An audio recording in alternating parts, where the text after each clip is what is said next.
are go live now. Everyone ready? We go live now.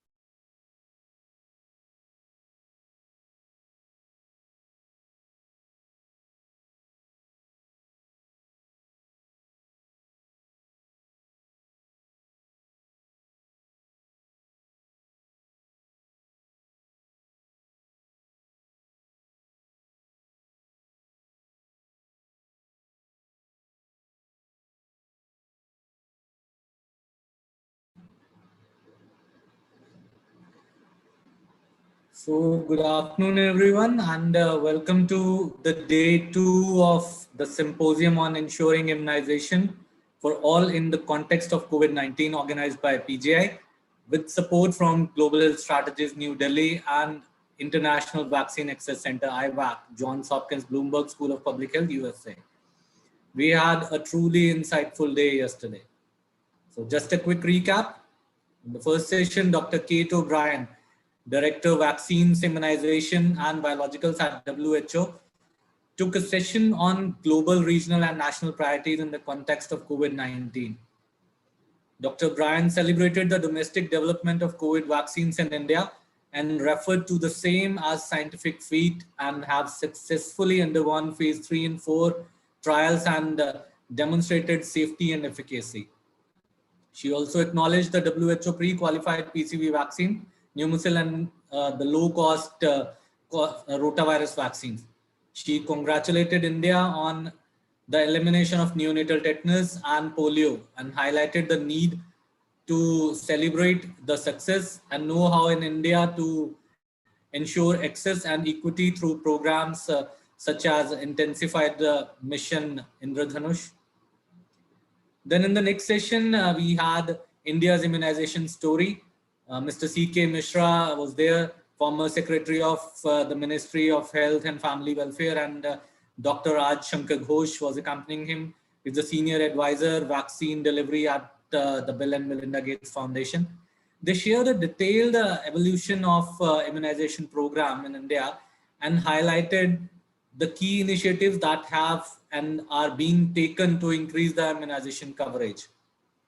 Mr. Mishra underlined the need to keep innovating, keep expanding the base of those who need to create an environment where private sector plays a bigger role, and underscored the need to scale up the environment where private sector plays a bigger role. Dr. Raj Shankar Ghosh added that while the focus of our vaccine programs has been high coverage and equity, then moving forward, we need to think of sustainability. How do we sustain a program as vast as India is? So he added that immunization must become a part of universal healthcare and primary healthcare. To do this, he proposed the 4 I's.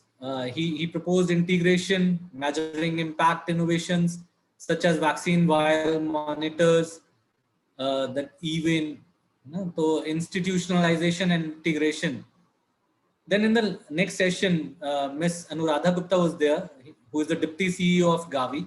The vaccine line agreed and added that vaccines needed strong health systems and supply chains along with community demand. She added that Gavi works with many countries to pioneer innovation and strengthen the health systems. It is the initiative COVAX has brought that the entire world together to develop and deliver through vaccines to protect those most vulnerable LMICs. She threw light on how Gavi is helping eligible countries by providing immediate funding to the health systems, enabling countries to protect healthcare workers, perform vital surveillance and training, and purchase diagnostic tests. How Gavi is co-leading COVAX to ensure global equitable access to the COVID-19 vaccines. Then we had 2 fascinating panel discussions featuring eminent panelists from Ministry of Health and Family Welfare, NHRD Indonesia, ICMR, then PATH, and then the two biggest pharmaceutical industries who have provided COVID-19 vaccines to us, Serum Institute and Bharat Biotech. They discussed on leaving no one behind, achieving immunization commitments, focusing upon developing a people, place, and product-centric approach to sustain progress towards national immunization targets, and improving upon the coverage and scale up new vaccines, and how can public-private partnerships help in improving access to the immunization and other health services. The panel discussed how the world witnessed a drop in DPT-3 coverage, the key indicator of immunization coverage across nations, for the first time in 28 years.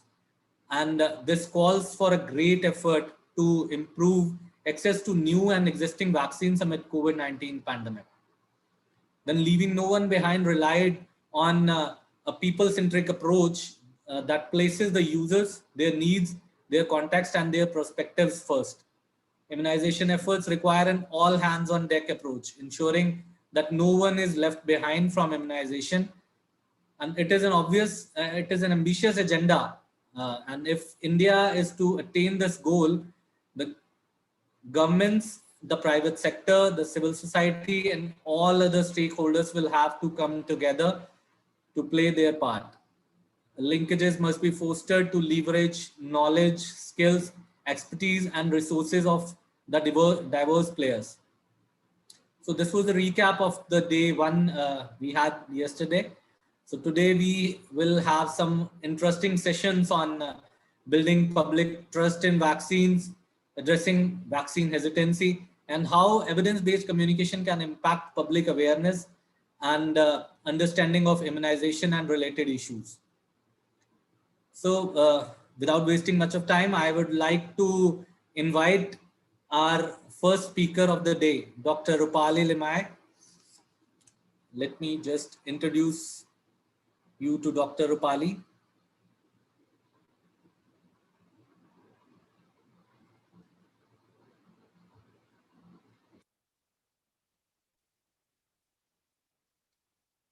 So Dr. Rupali will take a session on vaccine hesitancy in the context of COVID-19. She serves as a full-time faculty member at Johns Hopkins Bloomberg School of Public Health in the Department of International Health, Epidemiology and Health, Behavior and Society. She is the Director of Behavioral and Implementation Research at the International Vaccine Access Center. And she also serves as Associate Director for Behavioral Research at the Institute for Vaccine Safety. In her 15 years of working in global health, she has worked in more than 20 countries on topics including immunization, family planning, HIV/AIDS, maternal and child health, and alcohol, and teaches classes on health behavior change and persuasive communication. We are happy to host you here. Over to you, Dr. Rupali.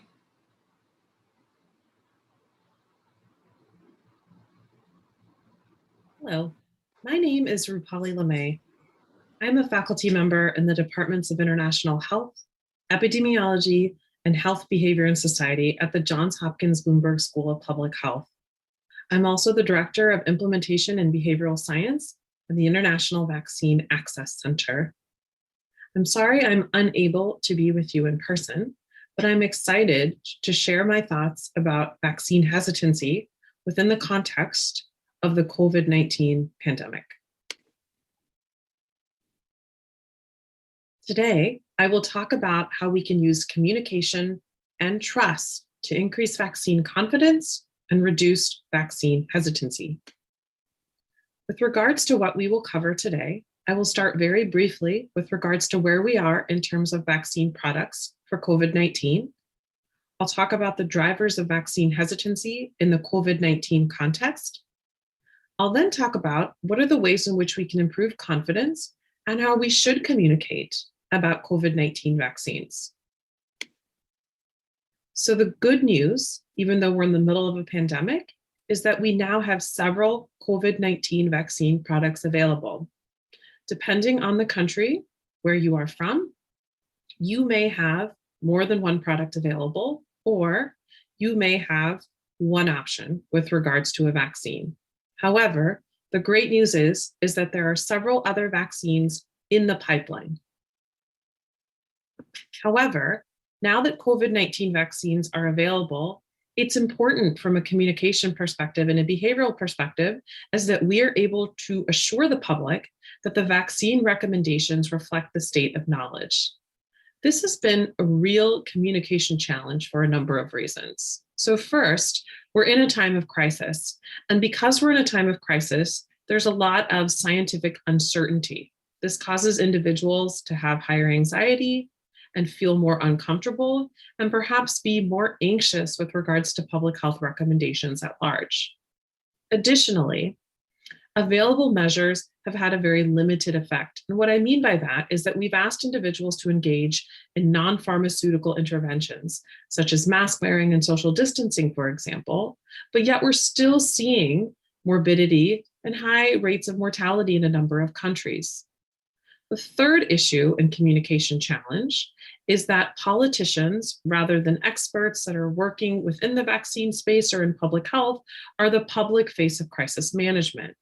So you take these three communication challenges together, and we see that it's a real challenge for those of us working in behavioral science and vaccine communication to convey to individuals why the vaccine recommendation does reflect the state of scientific knowledge. If we look at this image, we're essentially looking at countries on the left, and we're looking at how intention to get a vaccine has changed over time. So the light blue is October 2020, and the dark blue is December 2020. So you can see here that this image is showing the share of respondents who said that they would get a COVID-19 vaccine if available, and this is in percentage. So for example, you can see in China and Brazil, the percentage of individuals that said they would get a vaccine has declined from October through December. You can see that there are wide rates of variance depending on the country context. So the question really is, what is driving vaccine hesitancy within the COVID-19 context? I'd like to start with a little bit of historical context. Pre-COVID, we tended to be able to think about reasons for hesitancy as four main reasons that we were finding. One was vaccine ingredients. Individuals would have questions or concerns about the ingredients that go into a vaccine. The second was the vaccine schedule. This is really in reference to childhood vaccines, where parents were being asked to bring in their child at 1 month, 2 month, 4 month, and so on, for not only a number of vaccines, but a number of doses. A third issue was the misperception that there was a link between vaccines and severe adverse events. Even though the supposed link between exposure to a vaccine and autism has been soundly refuted in a number of studies, this continues to be an issue and a driver of hesitancy. Finally, individuals had low levels of risk perception. People did not feel as though the vaccine and the disease the vaccine was going to prevent was not only severe, but was also, they did not feel as though they were susceptible. So together, they did not feel as though they had any risk of getting the disease, and therefore did not feel compelled to get the vaccine itself. This has shifted quite a bit with regards to the onslaught of the COVID-19 pandemic. If we look to the right, we can see that vaccine behaviors fall along a continuum, that on the left side, we have a proportion of individuals that refuse all vaccines, and on the very right, we have a proportion of individuals that accept all. In the middle, we have a mix of individuals and underlying attitudes and beliefs towards vaccines. So for example, we have a proportion of the population that may refuse some vaccines, but are unsure about that decision. We may have people that delay or refuse some, and then we may have people that accept, but are unsure about that choice. So how have these arguments shifted when we think about this continuum of vaccine acceptance? So since COVID, we've seen essentially three primary drivers. The first is distrust and lack of confidence. Second is misinformation. And the third is the polarization of attitudes. So let's start with distrust and lack of confidence. If we look at this image here, we can see that in this was 140,000 people that were surveyed in 140 countries. Essentially, what this is asking is that they're saying these individuals share strongly or somewhat disagreeing that vaccines are safe in 2019. And so what you can see here is, depending on the country, France, you have a higher proportion of individuals that believe that vaccines are not safe compared to, let's say, Haiti. But you can see that there's wide variance across these different countries. If we take another example and we think about another survey that was administered, where essentially almost 20,000 individuals were asked this question: if a new coronavirus vaccine became publicly available, I would get it. So the dark blue represents agree that they would get it, and the dark red is disagree. And again, if we compare Ethiopia, where 91% of respondents said that they would agree to get a vaccine, compared to, let's say, the DRC, where 47% of respondents would agree to get a vaccine, you can see that there are large variances with regards to confidence and intention of getting a vaccine. Now, if we break this down a bit further and we think about why there's a lack of confidence, the issues really have to do with reasons of not getting a vaccine that fall within the realm of trust. You can see here, what you are seeing is a number of countries and the reasons why individuals in that country indicated they would not get a COVID-19 vaccine. So you can see, for example, the most pressing issue was that individuals were worried about side effects, followed by they didn't think the vaccine would be effective, followed by they did not think they were at risk from COVID, and so on. And again, you can see by country, this has changed considerably, and there's quite a bit of variance between these countries. So in addition to confidence and distrust, another driver with regards to the COVID-19 pandemic is misinformation and disinformation. In 2018, dictionary.com made misinformation their word of the year. They defined it as when people spread misinformation, they often believe the information they are sharing. Disinformation, on the other hand, is crafted and is then disseminated with the intent to mislead others. So an example would be if a political leader claims that COVID-19 is no worse than the flu, despite knowing otherwise, that is disinformation. When an individual hears it, believes it, and shares it, that is misinformation. So if we look at this slide, we can see here this was a survey that was conducted in the United States among about 1,000 US adults. These adults were asked 6 true-false questions about COVID-19 misinformation in March of this year. And what essentially you can see here is that the proportion of individuals that believed that misinformation was accurate were less likely to get a vaccine, essentially indicating that misinformation does lead to decisions of not getting the vaccine. Another issue is this issue of polarization of attitudes. And the image in front of you essentially shows, on one day in 2019, a cluster of Facebook clusters. And essentially what you're seeing is that the red dots represent anti-vaccine attitudes, the blue dots represent pro-vaccine attitudes, and the green dots are undecided. What we're really seeing here is that there's not a lot of mixing between the red and the blue dots, that they're quite disparate and they're quite polarized. The issue with this is that that means that those individuals that believe that vaccines are not safe, for example, tend to talk to other individuals that believe the same. They're less likely to be exposed to information that is contrary to what they believe. The issue with that is that it leads to something called an echo chamber. And the illustration here shows what happens within the context of two parents that are deciding whether or not their child should get a flu vaccine. So for example, the parent on the left decides that the child will get the flu vaccine. And you can see when you're looking at her social network, a number of those nodes are very much in agreement, and other people in her social network will also recommend and get their child the flu vaccine. We see the opposite to the woman on the right, where she has decided that her child will not get the flu vaccine. She essentially is engaging with the social network that agrees and has the same attitude towards vaccine.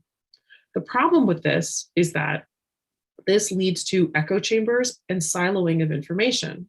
which means that these individuals are less likely to be exposed to information that does not already agree with their underlying beliefs and value systems. And what that leads to is essentially individuals cementing those attitudes and being less likely to be persuaded to go into a different direction related to vaccine behavior.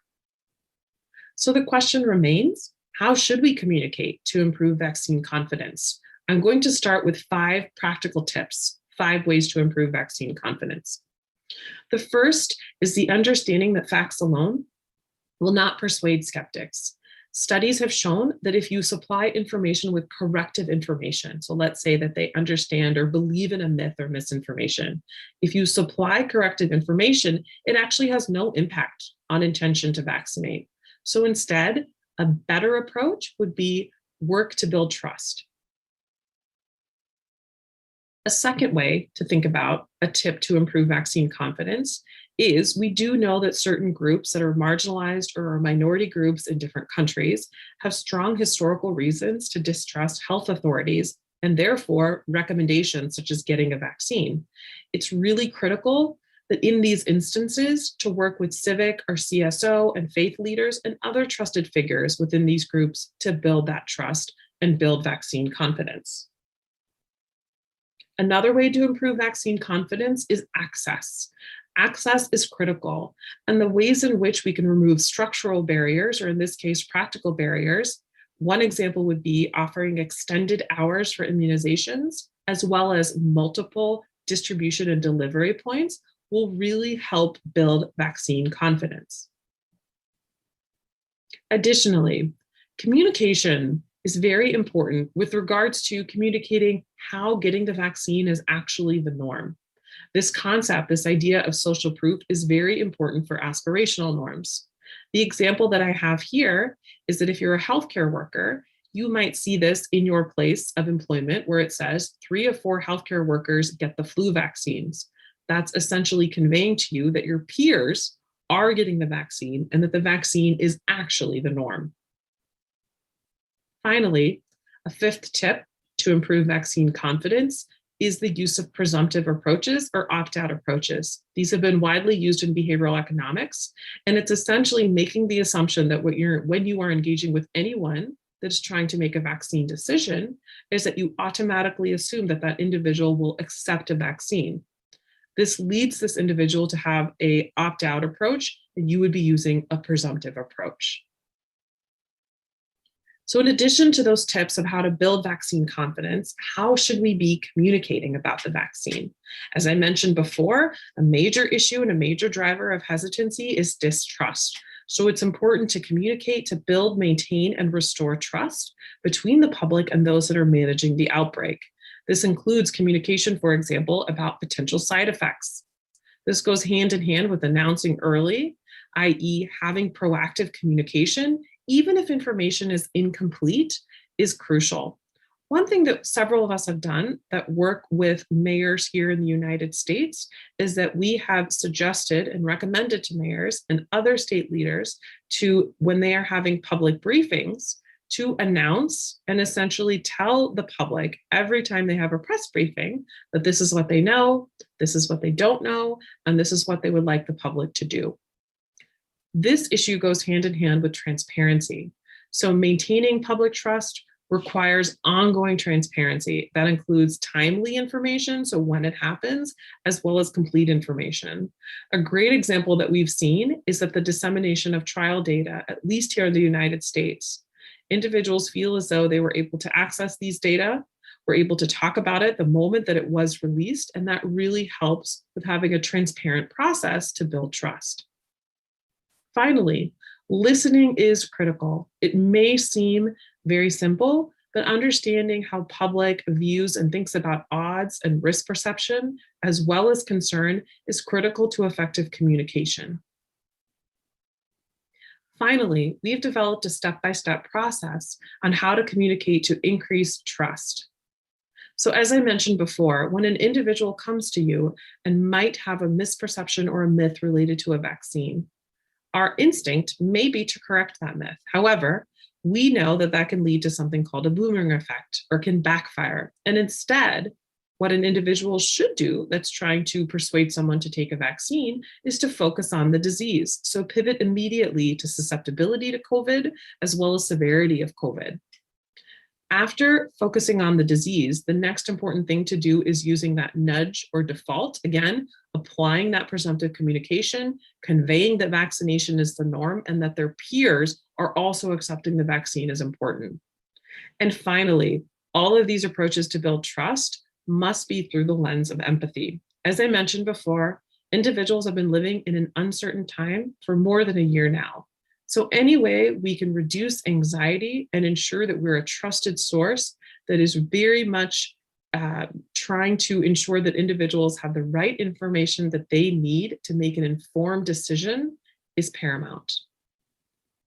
Thank you so much, and I hope you enjoy the rest of the conference.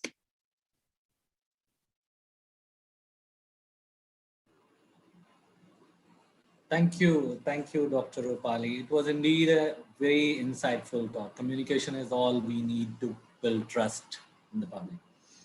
So before we commence to the panel discussion on building public trust in vaccine, let me tell you something.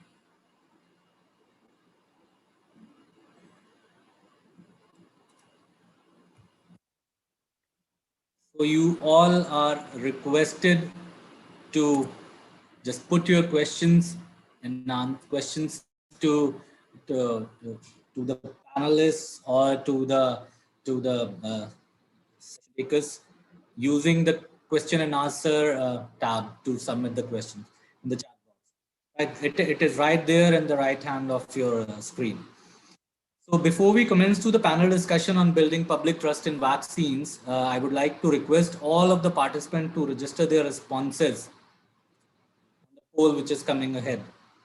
That will flash your screen, and if you're watching us in the full screen mode, I would request you to please exit the full screen mode for a few seconds and attempt the poll live in the session hall. So we will pause for 1 minute. Just go ahead and register your responses. We'll share the results with the panelists so that they address the findings during the discussion.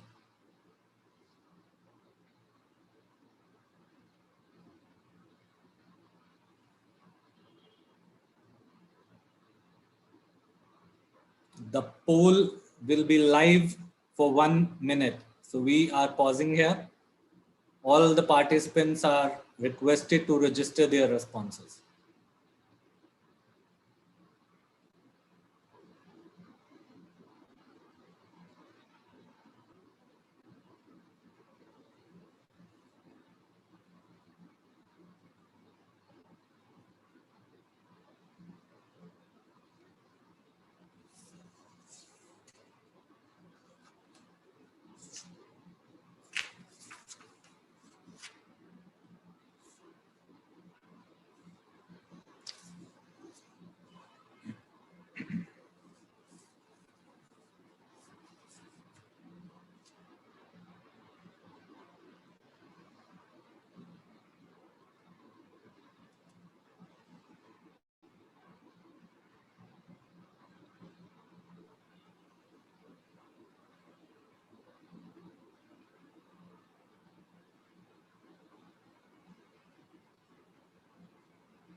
Okay, so moving ahead, we will be going to the first panel discussion today. So I would like to invite Dr. Brian Wall, Assistant Scientist, Johns Hopkins School of Public Health, to moderate the first panel discussion of the day on building public trust in vaccines. Dr. Brian has several years of experience working on research projects in a variety of settings around the world. His current research focuses on measuring inequities in access to immunization and the public health impact of new vaccines. He has also led efforts to estimate the global and national burden of disease associated with two vaccine preventable diseases, namely Streptococcus pneumoniae and Haemophilus influenza type B. Dr. Wall has significant experience contributing to field studies and disease burden, the transmission modeling projects. So I request Dr. Brian Wall to introduce the panelists and moderate the session. Over to you, Dr. Brian. Thank you so much, Dr. Adarsh. This has been a wonderful session so far. I just want to, at the outset, give my indicate that I hope everybody, especially those here in India, are staying safe and able to manage during these very difficult times. So as we just heard from Dr. Lemay, my colleague, we've heard about how vaccine hesitancy remains a threat to vaccination programs everywhere. And that's especially true now in the context of COVID-19 and vaccine hesitancy around COVID-19 vaccines. While there's no one-size-fits-all solution to addressing vaccine hesitancy, there are, of course, context-specific and tailored approaches that we can use to improve public trust and confidence in vaccines. And we should really be focused on making sure that our efforts now are geared toward ensuring confidence in vaccines. COVID vaccines in particular, as we deal with the current crisis. With us today, we have four eminent and inspiring experts who will share their insights and recommendations for a way forward on this issue. And so without further delay, I'd like to quickly introduce the panelists. The first panelist we have, and for which we are very honored to have, is Dr. T. Jacob. Dr. John is chairman of the Child Health Foundation. In his previous role, Dr. served as a professor at the prestigious Christian Medical College, or CMC Vellore, diagnostic virology. He has also served as the director of the ICMR Center for Advanced Research in Virology, and was the director of the National AIDS Reference Lab at CMC.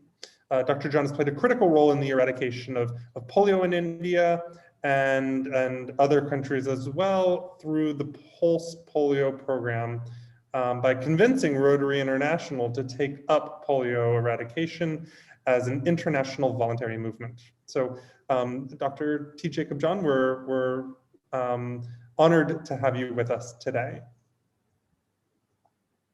I'd like to start by moving on to Dr.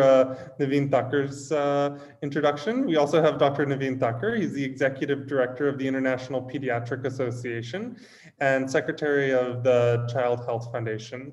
Dr. Thakkar has been listed by UNICEF as one of the top influencers in the fight against polio. Dr. Thakkar has also served as a CSO representative on the Gavi board for 4 years, and is a current member of the pneumococcal expert group of the Ministry of Health and Family Welfare here in India, and a member of the Indian Expert Advisory Group on Measles and Rubella. We also have Dr. Suresh Dalpath with us. Dr. Suresh is the Deputy Director of Public Health Policy Planning and Monitoring and Evaluation, State Health System Resource Center with the Government of Haryana.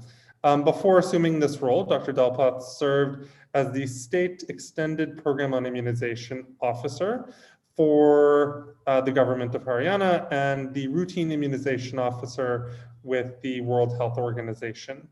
In these roles, Dr. Dalpath successfully led the introduction of new vaccines like Japanese encephalitis, hepatitis B, pentavalent, rotavirus vaccine, injectable polio, pneumococcal conjugate vaccine, and now, of course, COVID vaccines within the country.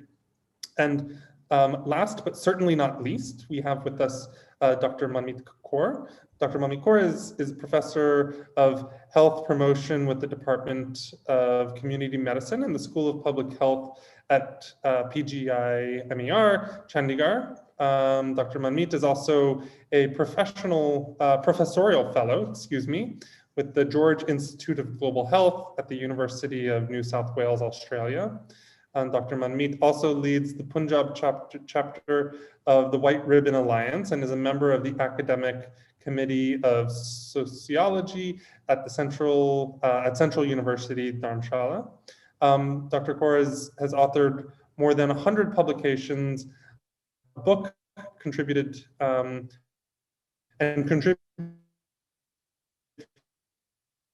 for Dr. Kaur's research interests include social, cultural, commercial determinants of health, and a multi-sectoral action for health and research methodology. So very clear that we have the perfect panel organized today to tackle this issue of vaccine hesitancy. And so without any further delay, I'd like to jump into our discussion, and I'd like to start off with a question for Dr. T. Jacob John. Dr. John, vaccine hesitancy is not new, but one that continues to grow and impact public health efforts. In your experience, what are some of the most common drivers of vaccine hesitancy in India? Thank you, Brian. Am I audible? We can hear you, sir. Yes. Okay, right. I will answer that question in two parts. First is to distill my experience for decades as a teacher. I have understood.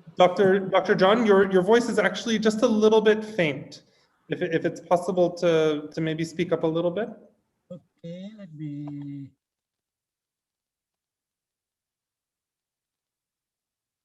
Now, is it better? It's a little bit better, sir. Yes. Okay, if you want me to make it even louder, I can. Okay, from my teaching experience, that's one part, and I will tell you my local immediate experience of getting my household employees vaccinated. So bring the two together. You know, people, students, we, postgraduates, colleagues, we know things either cognitively, in the cognitive domain of the brain, with facts, information, logic, etc. Dr. John, I'm so sorry. I think we might need to have you a little bit louder. Yeah, it's sounding too loud in my ears. So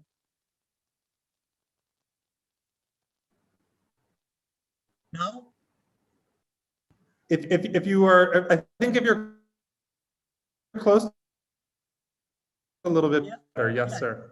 Your voice is coming quite loud. So how about now? Perfect. That's great. Thank you, sir. All right. So I was saying that students and colleagues and everybody, each person knows something, either by cognitive knowledge, facts, logic, in the intellectual, cognitive domain of the mind, or by belief, which is on the affective domain of the brain. And it is important to know that whatever came first will have priority in a person's understanding of that topic. So if you teach and knowledge gets enforced, then contrary messages will be, ignored or explained away. Whereas if you don't have that, but some belief was in first, and then there is a problem. When evidence is presented contrary to belief, most normal people will have a problem. What psychologists call cognitive dissonance. It's uncomfortable. Therefore, the easiest way is to discard evidence and hold on to belief. So the important lesson here is in creating trust and vaccine confidence, always be first to present information before people make up their mind or search for information. So authoritative and authentic information must be given to people. Sorry, sir, if I can come in. Sir, if you can remove your headphones, I think the voice will be better. It's hard. Then I won't be able to hear what's going on. So we can't hear you if you can, sir. Okay, now is it better now? So a bit better, but just try it once without earphones, sir. I think the earphones have a little issue. How about now? So a bit better. Is it any better? Is it better now? Yes, no. It's only a little bit, sir. A little bit, sir. No? No, I'll go back to the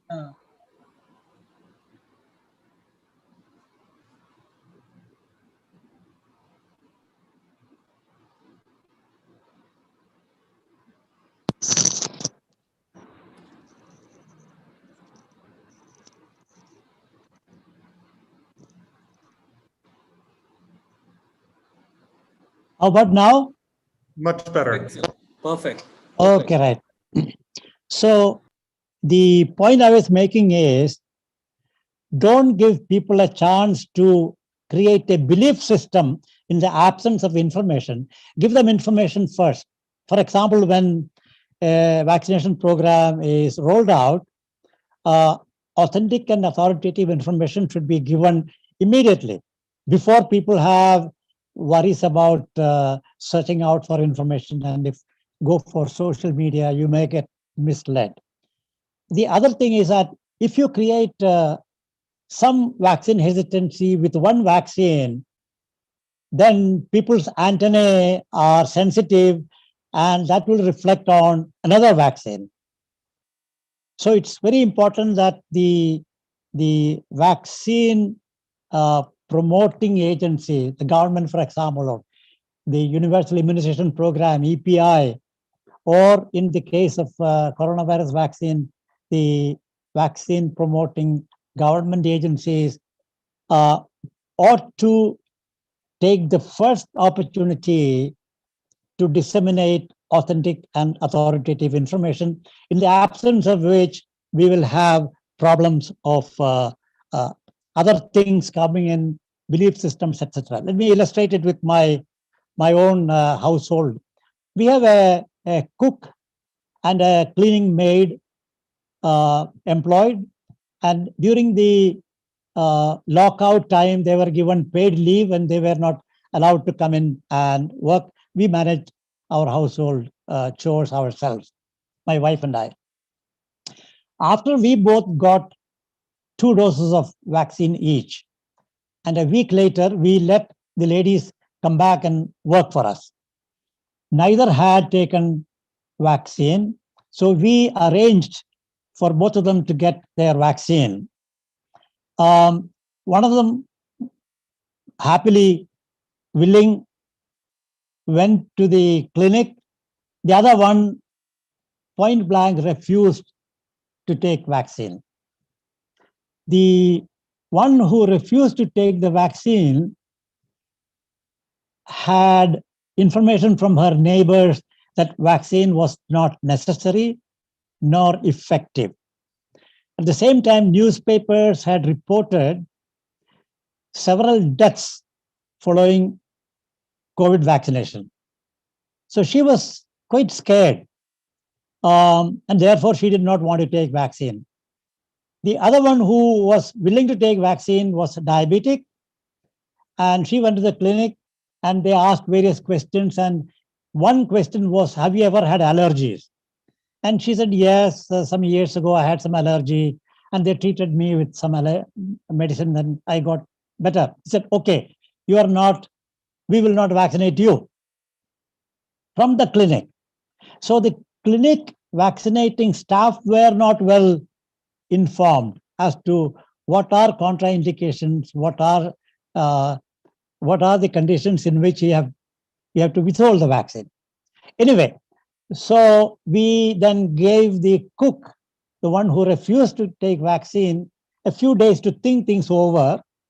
And during this time, my wife and I explained to her that we had taken 2 doses each of the vaccine. The second dose was about 10 days before this conversation. And so we said, here we are testimonies, we have witnesses to the fact that vaccine is completely safe, and explained why vaccine was important, both for her family, and for us, for our family. And so that made her change her mind. She went ahead and took the vaccine. So she took the vaccine. She's waiting for the second dose. The other one could not get the vaccine because the clinic refused her for the vaccine. So we sent her to another clinic. There she got vaccinated. So the problem with the lack of complete information given even to the vaccinating clinic staff has been a problem, and we have to overcome that. Individually, I get a number of telephone calls and emails requesting for advice, and I'm able to advise people and make them choose vaccination in preference to hesitating to take vaccination. So the bottom line is, when we roll out vaccines, example of measles rubella vaccine rollout in schools, people have to be educated ahead of time. The logic, the rationale, the anticipate what questions they may ask, answer them. And if we prepare them, then there will be no vaccine hesitancy. That measles rubella vaccine hesitancy still lurks in the minds of friends of mine, educated people, and so the suspicion created then lingers on even now, even though it's a different vaccine, even though the situation is completely different. So give information out, positive, address the questions, be honest, be authoritative and authentic. Thank you very much. Back to you, Brian. Thank you, Dr. John. Wonderful overview of both the drivers of vaccine hesitancy as well as how we can address vaccine hesitancy when it arises, even within our own close circles. So thank you for that, and glad to hear that everybody's getting immunized. Dr. Thakur, I'd like to ask you a question about the infodemic that we are currently facing. So the infodemic refers to excess information, including false or misleading information, largely shared through digital and physical environments during a disease outbreak. And of course, we've seen that here with COVID-19. So Dr. Thakur, how have you seen the infodemic impact current vaccination efforts related to COVID-19. So, thank you, Brian. Can you hear me? Yes, perfect. Thank you, sir. So, thank you so much. We must understand that in India, and the vaccine demand or vaccine acceptance is passive. It is a social norm. It's a social copying that, in particularly in children till now, that everyone goes for vaccination. People go there without applying their mind. They copy it. So that's good for the program, good for the government that most of the people take vaccine. But it is also being a passive demand or acceptance. It is also susceptible to pull and push. So, everything, and that includes infodemic. So everything was going very well. India was doing very well in the first wave. People have a lot of trust on the government authorities. And there was in spite of the infodemic, situation in the world, if you remember, we have a UP leadership forum and everyone said, no problem. Vaccine comes, everybody will take. Where is the vaccine? Hesitancy. But with the when we this infodemic has sown the seeds in the minds of people, but they were still very much with the authorities. Trust was there. But when we started the approving the vaccine, so with one vaccine the problem was it was approved without phase 3 trial, and that was also nothing wrong in that, but only thing is communication. We could not communicate. Other vaccine landed up in trouble from around the world facing. So that has then already then it people started, and we targeted the healthcare workers. So healthcare workers said, why I should take a 54% efficacy? Why I take a vaccine where efficacy data is not available? We are, and these were doctors. And what about other health workers? They said, we are guinea pig. Why these politicians are not taking? So this infodemic, which was already there, has started playing role in lack, in the absence of communication, which everyone is affecting. And as we have gone along with the vaccination, we had our this had increased more and more, and it is as explosive now as the viral pandemic. And now then we had AEFI, because we could not communicate well that AEFI are not the side effects. So then you have reports coming. It is not effective. When we started the senior citizen, the report some had that it is not effective in the older age. And I have received calls from very, very senior people that why this one vaccine is not effective, how I can take it in the senior citizens. So infodemic has definitely affected our drive. And now the biggest problem at present is that we are doing vaccination in the midst of a explosive outbreak, and people are getting COVID even after vaccination. So we could never communicate. We, from very beginning, we focused on efficacy of 54 versus 95 versus 70-80%, but we never focused on the efficacy against the severity, hospitalization and death. And we gave a very high expectation. So all these what Rupali and Dr. John has enumerated, giving information in advance, having a honest and transparent communication, not giving the false hope, expecting. And I was expecting that this will happen, that if you now the cases are increasing and there will be cases in the vaccinated people, but you have to communicate. And here even if you communicate here, how do you communicate is more important than what you communicate. Like I can tell you through this platform, I got COVID in spite of vaccination, but it was just you can say touch and go. There was nothing, 2 days cough, cold and nothing. But there are other people who have suffered some some serious disease, and we have to be very honest and in communicating.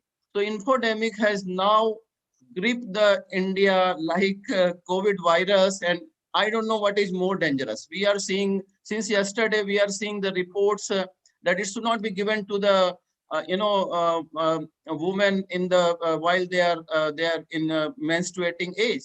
There is no basis on that, and people are forwarding that left and right, and it is happening because of lack of information, because of lack of correct information, because of lack of transparency, because of lack of coming it from the top. We all do our efforts, but so we are. Dr. Tedros said in February 2020. I can say this today that India is at present is more suffering more because of infodemic than COVID. Mad rush for remdesivir, mad, everything is happening. So, see, the things are bad, but it is a real damage. It's done by the infodemic and misinformation, and not only the COVID virus. Over. Thank you, Dr. Thakur. I also saw the false information about which women, whether they were pregnant or menstruating, were able to take vaccines. So I think we're lucky that we have voices like yours and like others on the panel who can respond to those. Can I add something? One thing. I always say that we prepared everything. India prepared very well for the largest vaccination drive, and we went up to even to the mock drill, logistic, so elaborate preparation, except one thing. We failed to read the minds of the people. We failed to read what people are thinking. People have their own concern, and we could not address that. And that's the lesson we have to take now and move forward, that whatever you do, but you have to take people in confidence, address their genuine concern, have a transparent communication. And if you don't do that, what we call community engagement, no program can be successful. Thank you for adding that, Dr. Thakur. I'm curious to know, I think that's an important lesson to have learned. We're still dealing with vaccine hesitancy related to COVID. So how, and either you or Dr. Suresh or others, or I'd be happy to hear from any of the panelists, how are we taking those lessons, that lesson in particular, and now shifting our messaging, our approaches to addressing vaccine hesitancy, or are we? Do we need to be doing more in the? I will start, and then everyone can add. So yes, government has taken a lot of steps in recent time.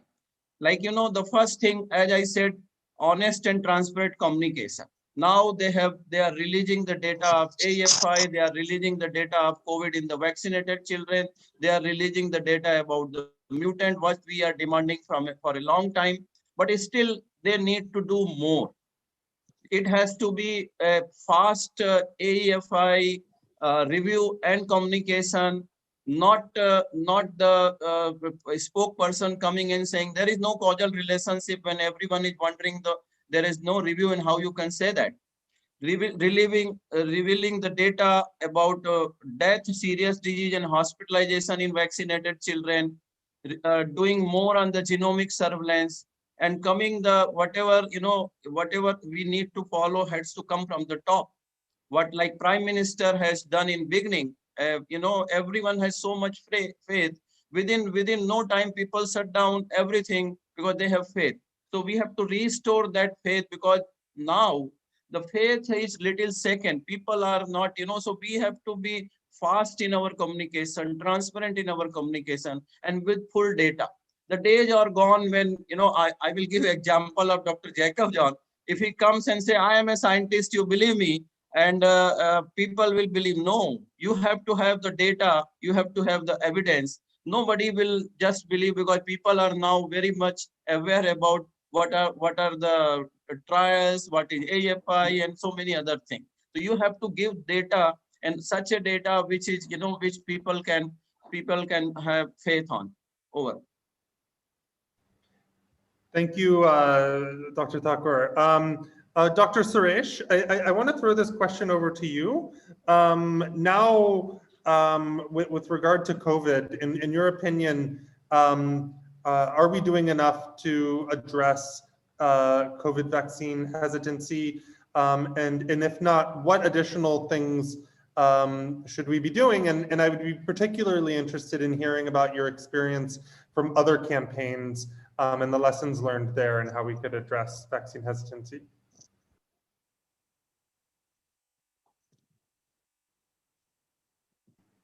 Dr. Suresh?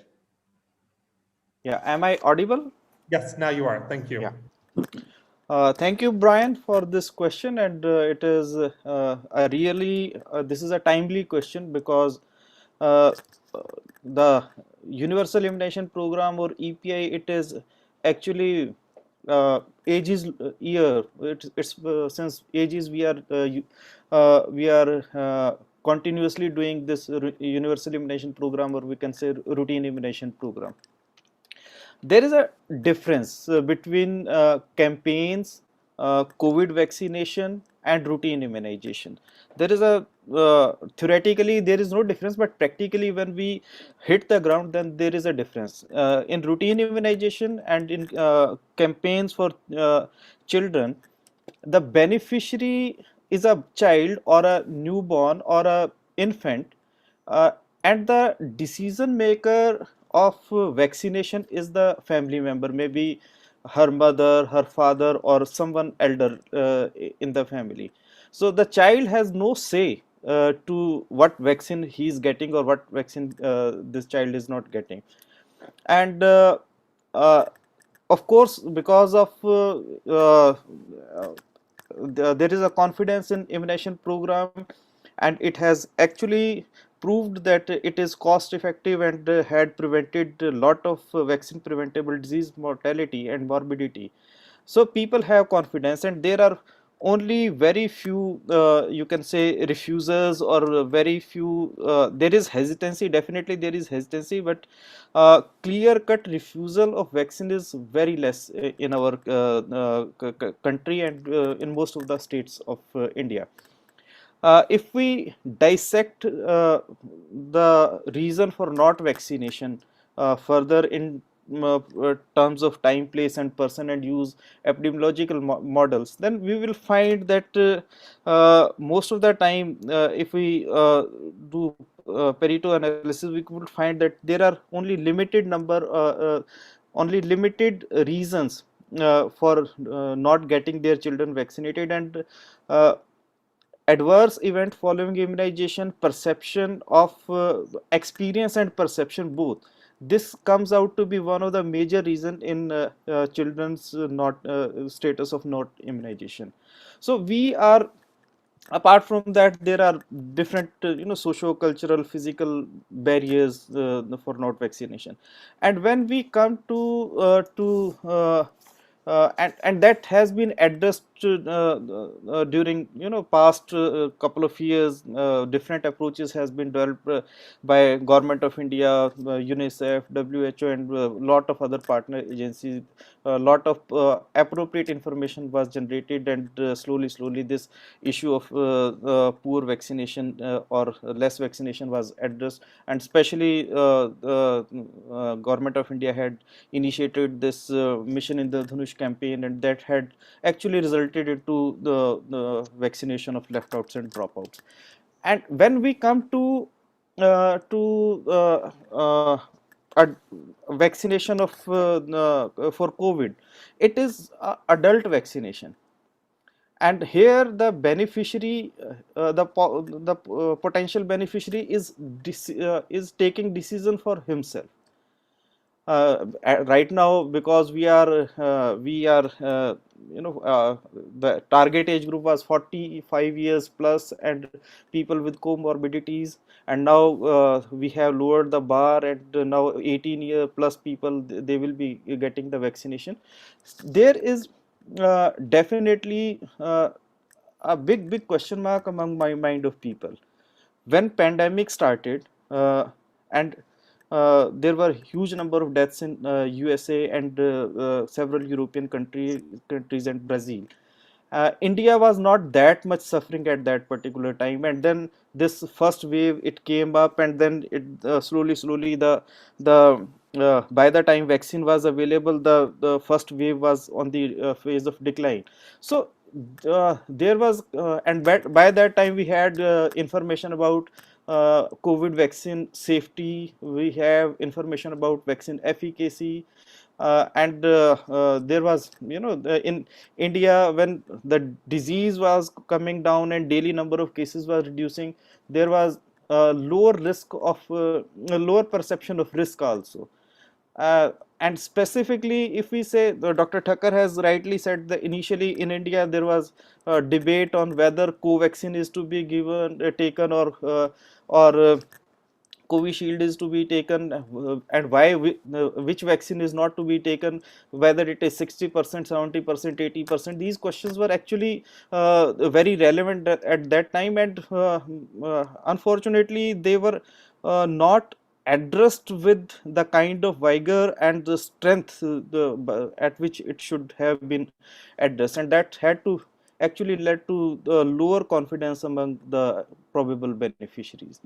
So this is one of the thing, and of course there was issue of there is issue of still ignorance. People, there are 2-3 type of people in our country. Those who are well informed, they have access to as we said, infodemic, and there are millions of people who have no information at all, especially in very distant and rural areas. They are not having the right kind of information, and there is a issue of socio-political issues also.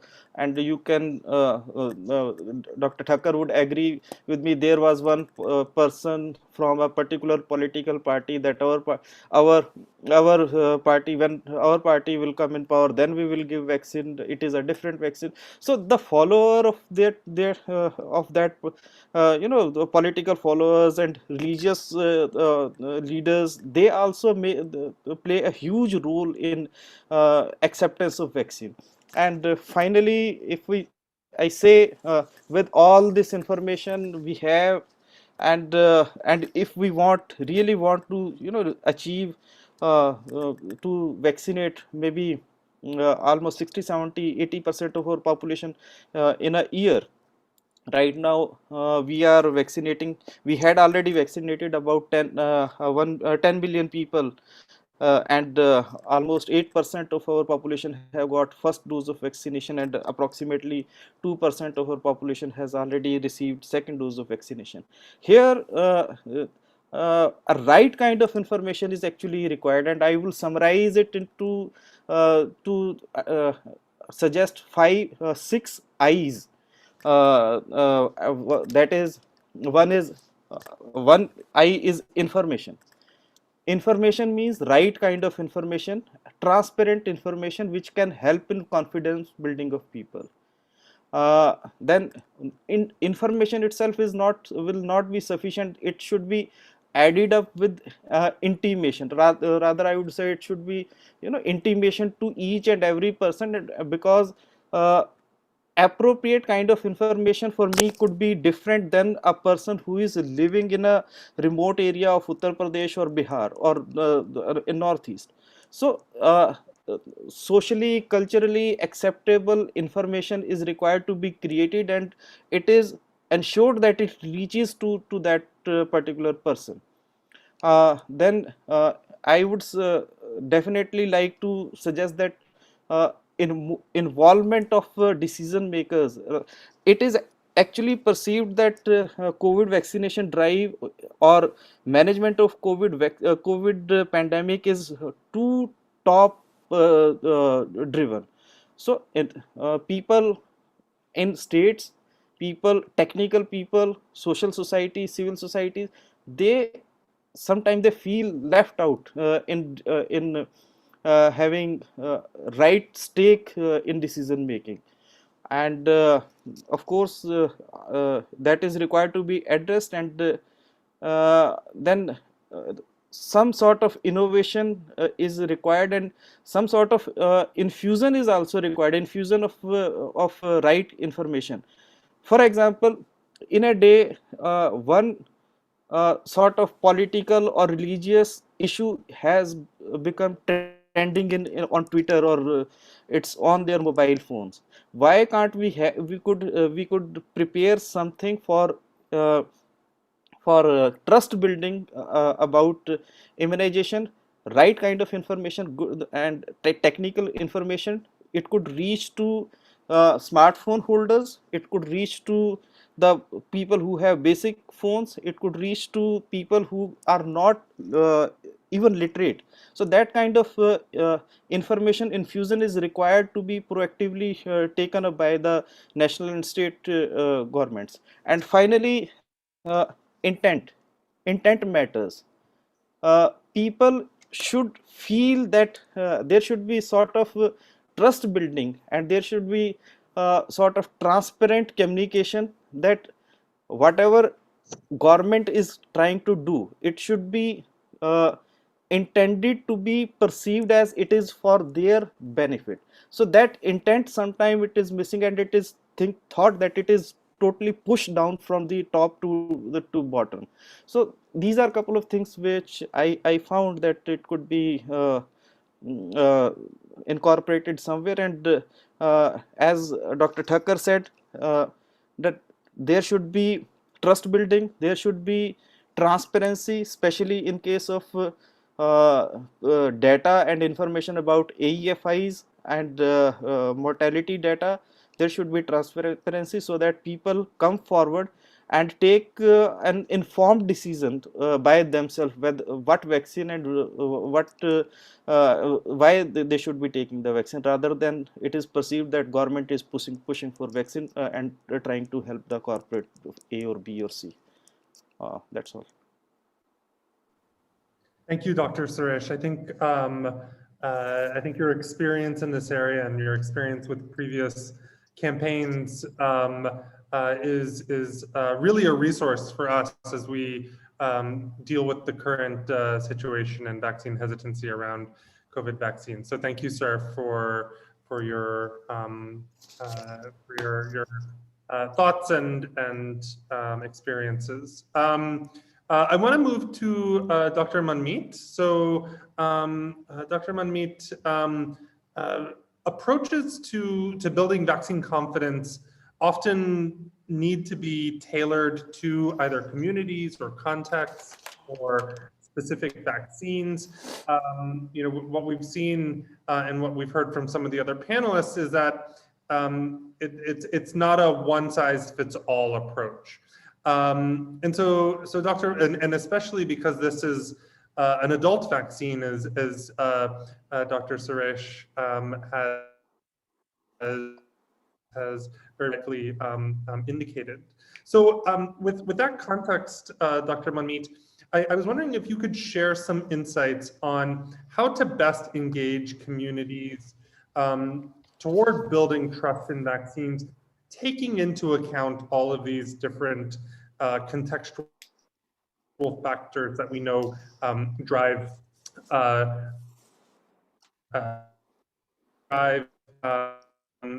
acceptance of vaccines and drive.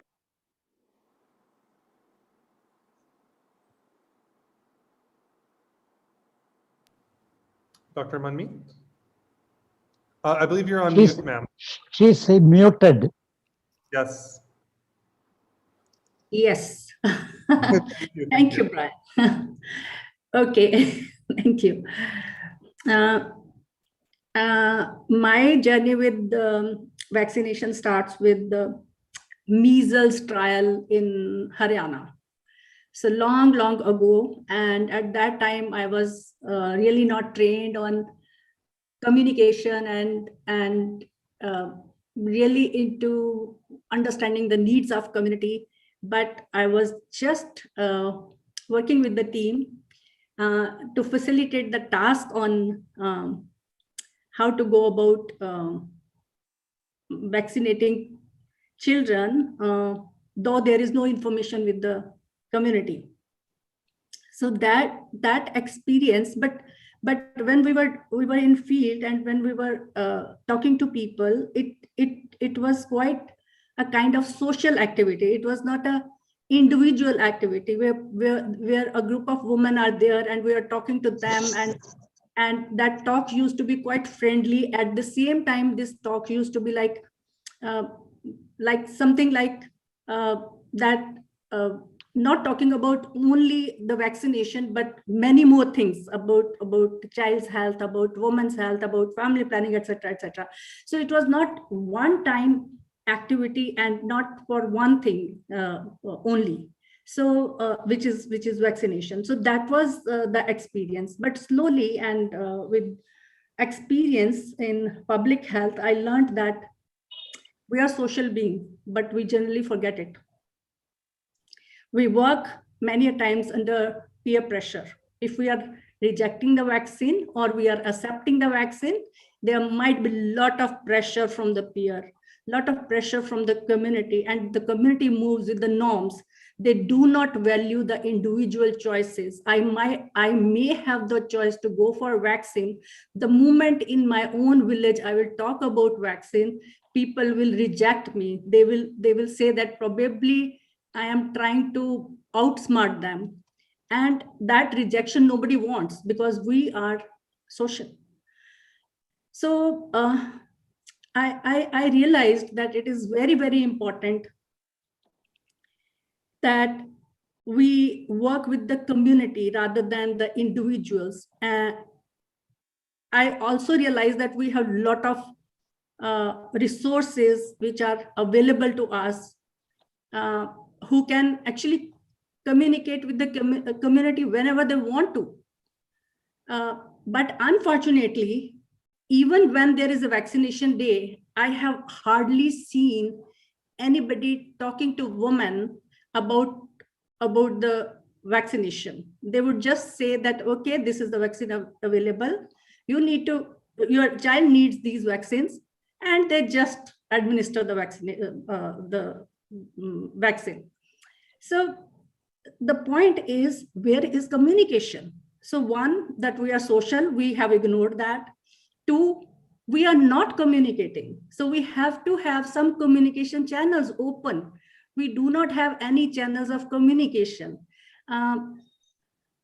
Often, like now, for COVID-19, we are doing the same. We did not talk about vaccine at any point in time that adult might need. But now we are here talking about vaccination that we need and adults need. Adults can make their own choice. Children are actually dependent upon parents. And once the parents start taking, so the tap is on, it will keep going. But for adults, it's a challenge. It's a challenge because though we work with peer pressure, at the same time, at certain age, especially I'm bringing in age based on my own experience with the community only recently on COVID-19 vaccine, that older people may not like to have vaccine for 2-3 reasons, which have already been, some of which have been already discussed, but there are many more reasons, considering that if I will fall sick, then I might be a problem for my people at home. So those personal choices also come in, and we need to work at both the levels, which is personal as well as social, like groups. The third thing that is very, very important to consider is, and where we lack a lot, is that how to engage community, how to actually approach community. So there are certain strategies that have already been spelled out in toolkits, like WHO has also provided that kind of toolkit, and another voice is there. But what actually, a couple of things are very, very important from those toolkits, but these need to be tailored. These need to be according to the community that we are serving. So the things which are common and often we use are like, start with mapping the community. So map the community and then hold consultation meetings. We generally go with our own ideas. We always approach the community with the idea that, okay, we have vaccine. We are here to administer. You have to take it, okay? And that is quite a kind of, it's not interactive. It is more like the authoritarian kind of approach, which people often reject because we have not communicated as already it has been discussed that information flow is not there. So information is not there. Dr. John has already mentioned that we need to start early. So communication has to be started early. But the point is, how and where to communicate, how to engage them. That is the point. So once we have mapped and we have had consultation with them without having that kind of approach that we have the vaccine and you come and get it. Okay, so if we can break that cycle and just approach them with the communication which they want us to, but the way they want us to. So if we can use that kind of channel, for example, we probably can start with creative kind of thing. We can ask them to share their own stories related to vaccination. And then probably we can go for the recent kind of vaccine, rather than just going straight for the vaccine that is available now, and we are for that. So that is another point. The fifth point I would like to come to is that it's like we have approached the community. We have the communication channel open now because we have been able to break the ice with them, and we are not into that kind of, we are more into like participatory approach.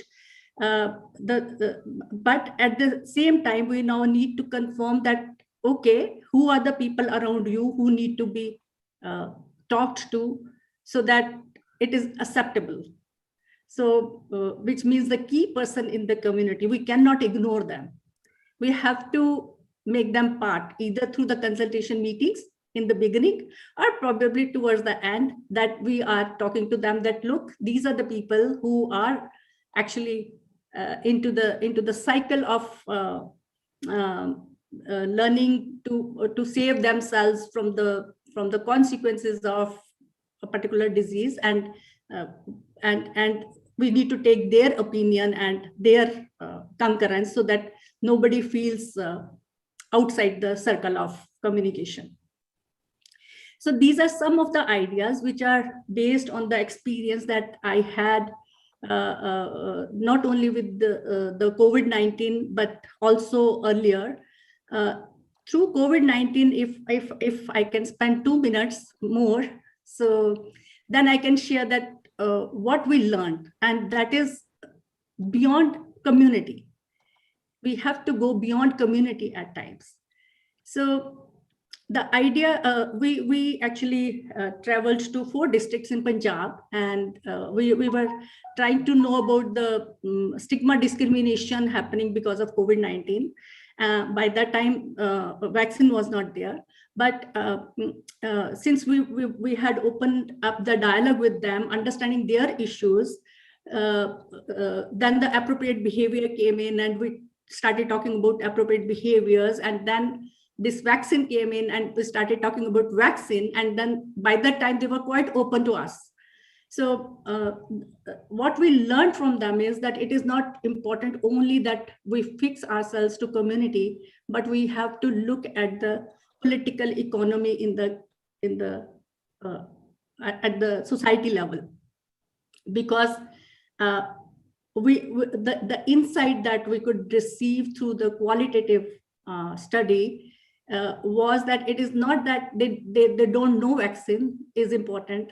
It was not that they are against vaccination. There were many communities where they were against. They had lost trust in the authorities. So the trust in the vaccine and the trust in authorities both need to go hand in hand. So we cannot separate the two. They have to have trust in the authority as well as in the vaccine. So they were having trust in the vaccine, but they were not having trust in the authorities. That was really, really a problem. Somewhere, we have to work for the change that is needed right now. If we really want that there should not be any vaccine hesitancy for not any, I mean, least vaccine hesitancy for COVID-19. So we have to actually plug all the gaps wherever they are and address them. I mean, certainly it has to be tailor-made, as I have mentioned that it has to, I mean, in Punjab, it's different. In Haryana, it might be very different. And in other states, it could be very, very different. I mean, in UP, it is very different. I have a small group working there as well. And I learned the way, I mean, they are handling this situation and what are their issues. So, I mean, it is very different in different places. So we have to have tailor-made kind of communication package. Thank you. Thank you, Dr. Manmeet. I think one of the key themes that I think is coming through from your discussion, from what Dr. Tucker was saying is in order to do good, in order to communicate well and effectively, we also need to listen. And I think that is a key point that that we really need to be considering with communications around vaccine hesitancy with COVID, but also other vaccines as well. I want to spend just a little bit of time going over the poll results. So, so everybody was asked whether we think, or you think, that public health experts, doctors, and academics communicate the value of vaccines well. And so a very optimistic group, which I'm happy to hear. 86% said yes, and 14% said no. So that's I'd be interested to hear if any of the panelists think otherwise or have thoughts on that. One question as well that I did want to get to, we have a little bit of time, so maybe I'll ask one participant, one panelist rather, to answer this. So there was a question from Dr. Kant, and he asks, when certain top scientists and a group of politicians express doubts on available vaccines, this can also, of course, create hesitancy and concerns within communities. So how can we address and how can we counter some of those messages that come from top scientists and politicians? I see Dr. John's hand up. Yes, right. You know, in India, am I audible? Okay. Yes. We have not really understood that health should be above politics, because health is common to everybody, and so political parties should not use health as a football to play around. And for that reason, for that purpose, there should be some kind of an all-party, there is an all-party health committee in Parliament. That kind of platform should be made use of so that everybody is on the same page. And if there are doubts or questions, it should be cleared behind closed doors. And you come up with a common, agreed upon position so that all political parties can agree. This is necessary. We have watched the problems of political parties not coming on board with vaccines in the past. At least now, we should encourage or request the government to make health matters above politics. Thank you. Thank you, Dr. John. Was that Dr. Thakur coming in? Were you going to say something, sir? Or sorry, Dr. Suresh?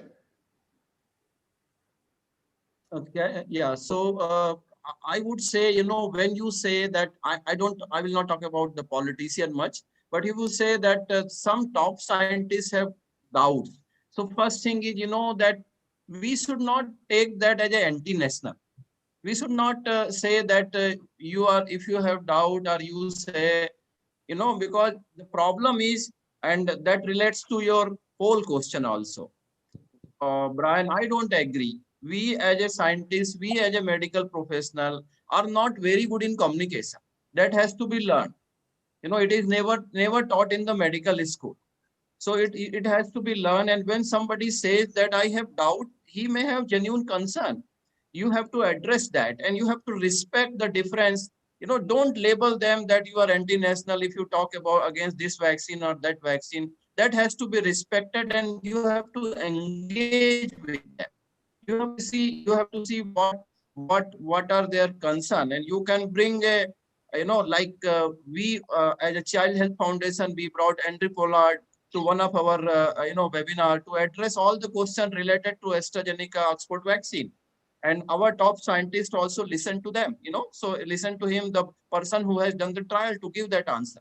So you have to engage with them and clear their doubt, instead of saying that you are anti-national and you shut up. That's not the way. Politician, maybe Suresh can advise better.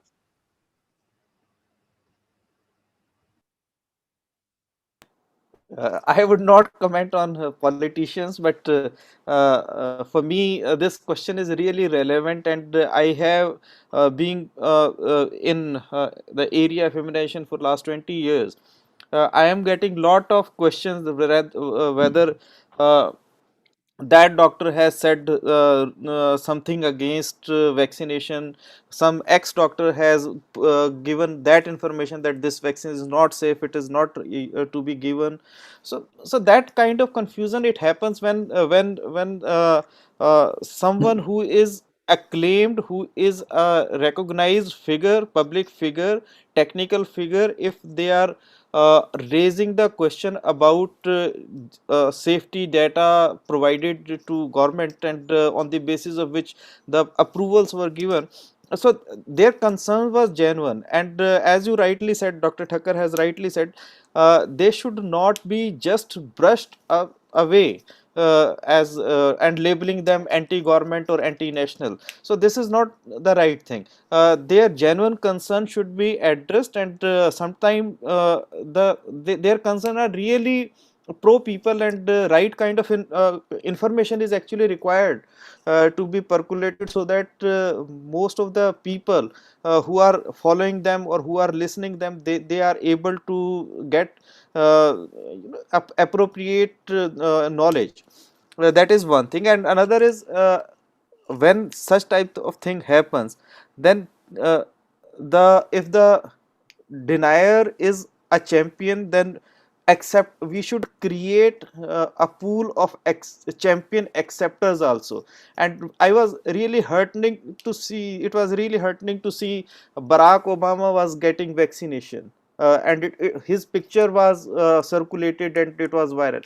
Our own prime minister had taken both vaccine, and it was it was circulated, and it was so a lot of senior actors they had, and bureaucrats, they themselves had taken vaccine, and they had provided the pictures so that it could be circulated, and it has actually helped in confidence building also. So if the denier is a champion, we should create champion acceptors also, so that more and more people are able to get the benefit of vaccine, and of course they are able to get the away from the threat of having disease, death and mortality. Thank you, Dr. Suresh. I think we're right at about time, so I just want to take a minute to kind of wrap up here. I think we have had a number. Well, first of all, we're really grateful and honored to have these four panelists with us today. So I first want to just say thank you to each one of them. Thank you, Dr. John, Dr. Thakkar, Dr. Suresh, and Dr. Manmeet. It's been really wonderful to hear your experiences, hear your thoughts, and really get guidance from you on how we can be addressing this incredibly important and increasingly important issue of vaccine hesitancy. It's a it's a dynamic situation. We constantly need to be listening and refining our communications approaches. And I think that came through very clearly today.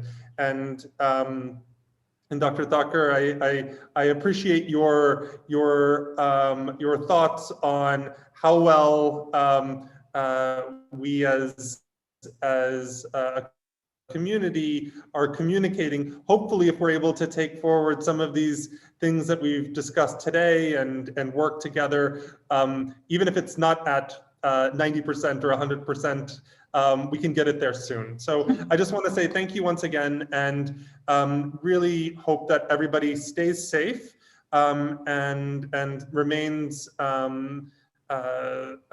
both physically and mentally and emotionally well during these very difficult times. And so thank you very much, everybody.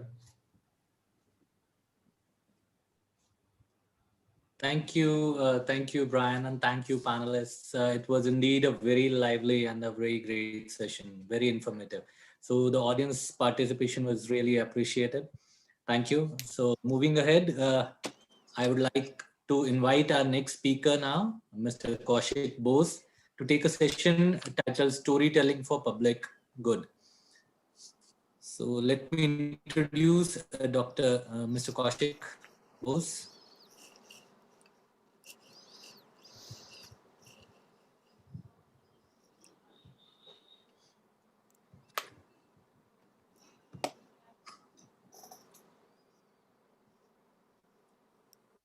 Mr. Kaushik Bose is Vice President at Global Health Strategies. Prior to working with GHS, Kaushik managed the communications and advocacy efforts for multiple projects at PATH India and worked extensively on immunization and rotavirus projects.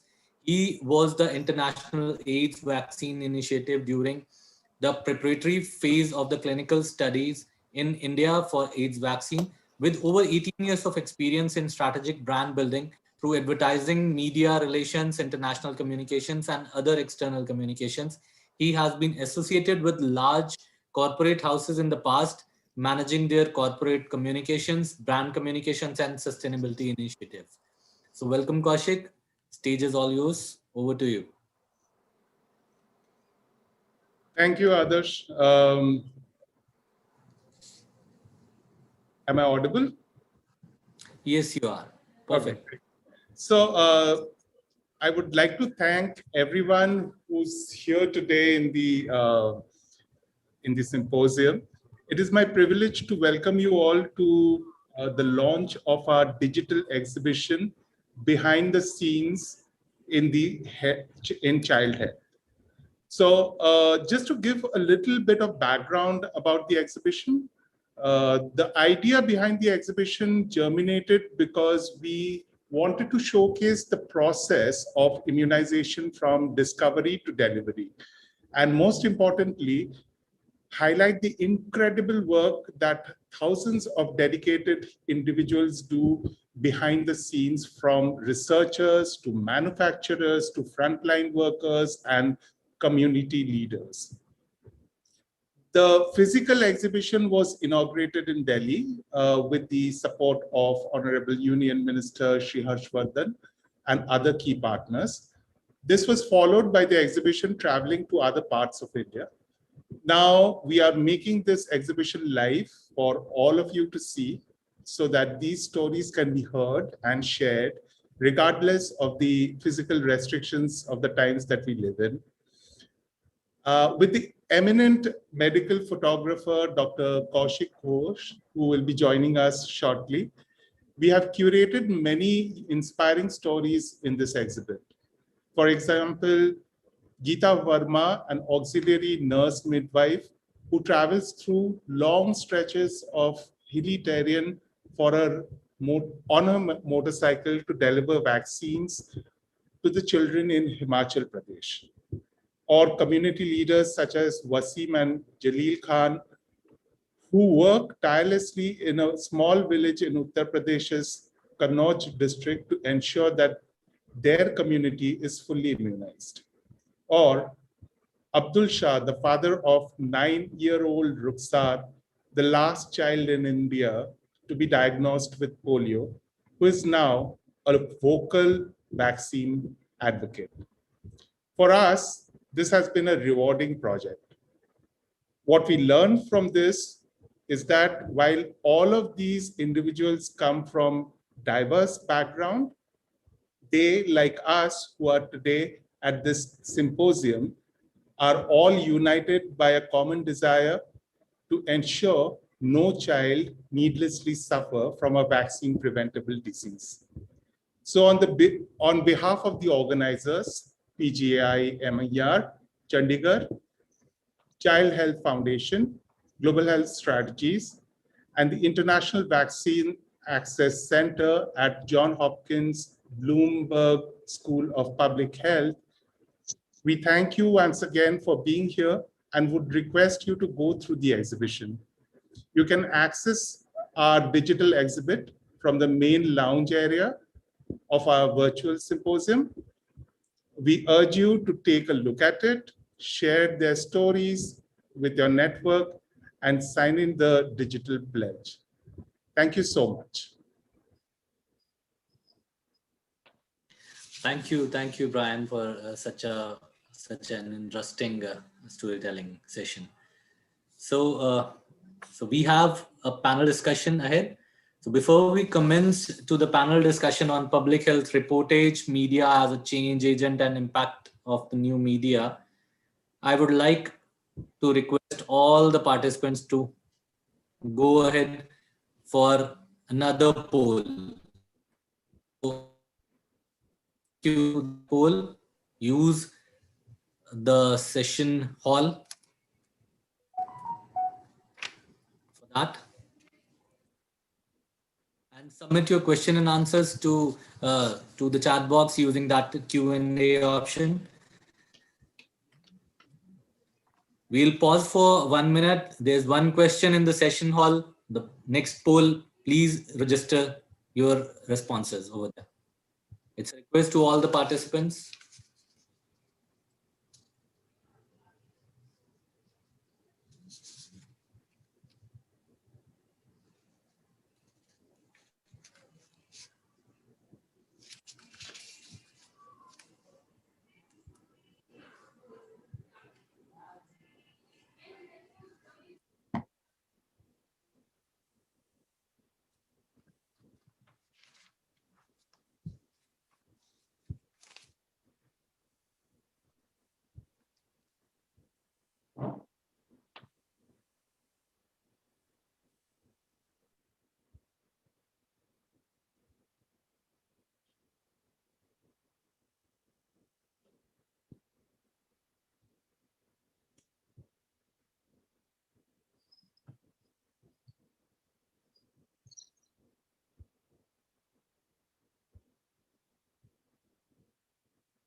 I hope all the participants have registered their responses. Can we move ahead?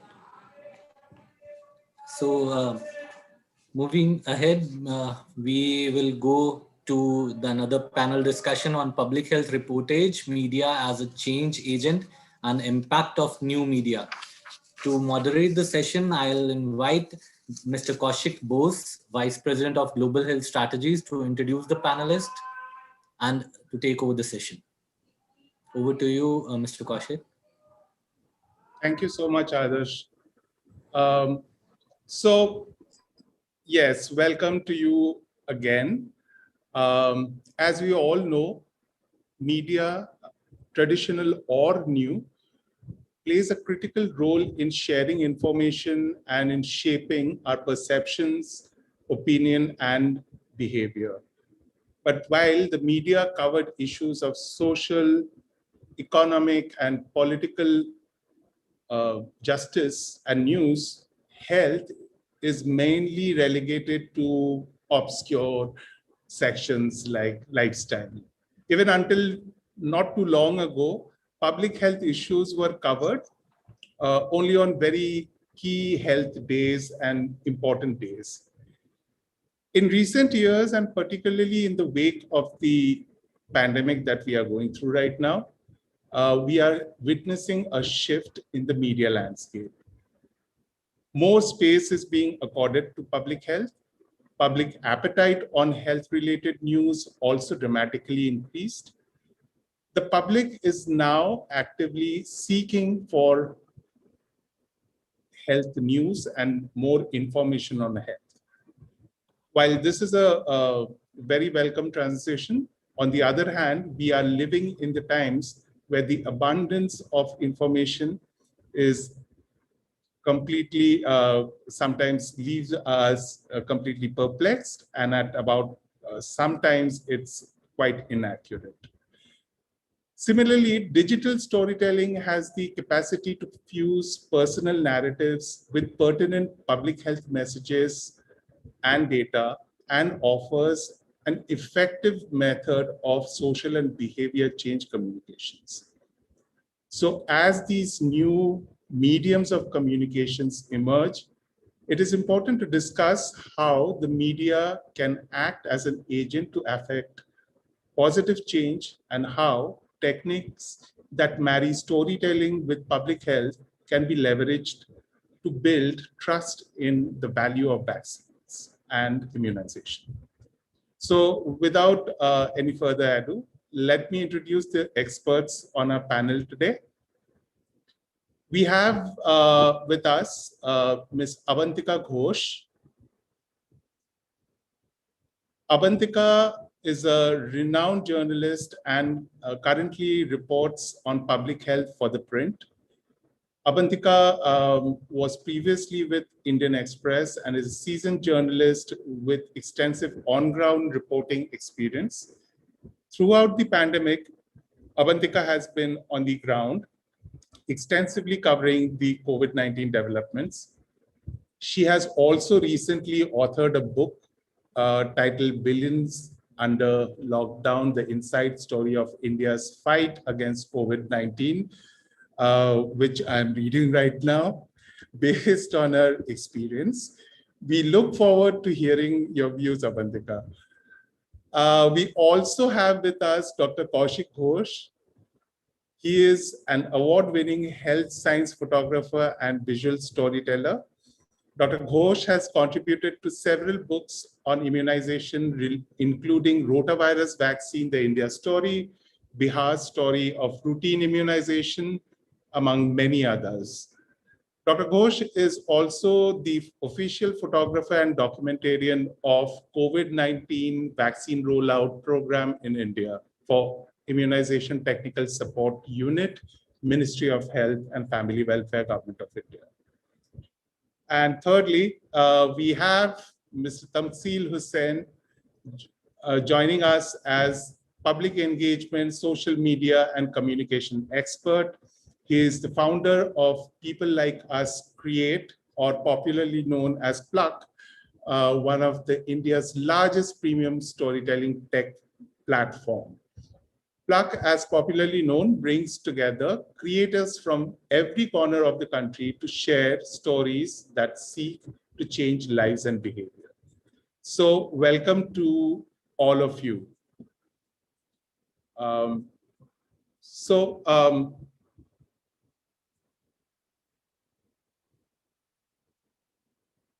Okay, so to start off this discussion, I will ask an overarching question to all the panelists for them to actually respond briefly, and then we can take the discussions from there.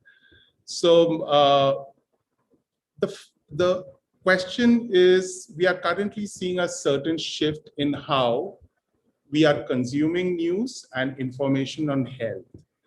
So I wanted to ask, what, according to you, has been the greatest shift in the media landscape, as you perceive, since the onset of the pandemic?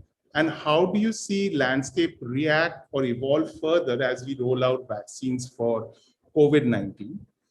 Also, whether the current attention on health will be sustained beyond COVID-19 to other health issues such as immunization going forward. Will health become a pivotal issue for this nation finally? So inviting Abantika for her thoughts, and then we can probably move on to Dr. Kaushik and Tamsi. So I think your last question, I would say it's very ambitious, and really news is such a dynamic thing. So I don't think it's a good thing also that the focus is constantly on one thing. But coming to how the media landscape has changed, so all of us learned when the pandemic came. We were all learning. We were sort of we were becoming pandemic literate ourselves in that sense, and we were then creating pandemic literacy. So it was, we were student and teacher at the same time. So that and at that point of time, everybody, in people who had never done a health story in their lives were doing health. We ended up asking some amazing questions. I remember a very well-known anchor asking somebody that, so what antibiotic acts against this virus? Those sorts of questions we asked. But I think now, now is a different thing, because right now the way things are, it's become like a war reporting. It's no longer public health reporting anymore. But say about 15 days back, it had kind of stabilized, and people were more comfortable with the jargon, with the people, with the experts and all of that. But right now, if you look at Delhi, if you look at India, it's like reporting from the front lines almost. In the print, I know about 50% of the people who are traveling are down with symptoms. Some of them are negative, some of them are positive, but that's the way it is. So, it's been a very sort of changing landscape from where we started in March last year till now. But I think going forward, if the interest will last as long as the surges last, honestly, that's my assessment. Once this current surge goes, we'll be back to our politics and all of that. But I think this surge would have shown the need to not to take our eyes off the ball completely, to the government and to the media, that it's a little too soon to declare victory. Maybe that message would have percolated. So some kind of readiness both on the part of the government and the media may be expected. Great. Dr. Kaushik? Well, I thank you so much, first of all, for inviting me. Good evening to everyone. I think that I personally thanking to COVID virus, actually coronavirus itself, because at least the vaccine suddenly drew the attention. The term vaccine suddenly drew the attention. Uh, Before the pandemic, it's the vaccine hardly matters, that among the mass and the media, because UIP is here, it is running here since the mid 80s. But who cares? But suddenly the media, the people suddenly, that the moment the news broke that there's a chance of the vaccine came out, wherever, even I'm talking about the physicians, my friend physicians, wherever I went to go for documenting, they asked that, do you know that when the vaccine is coming out? Okay. So, so, and I'm telling you that when I shared these stories of what I am documenting for a few years of the immunization, they don't believe it, that it is happening, that universal immunization program is happening in India.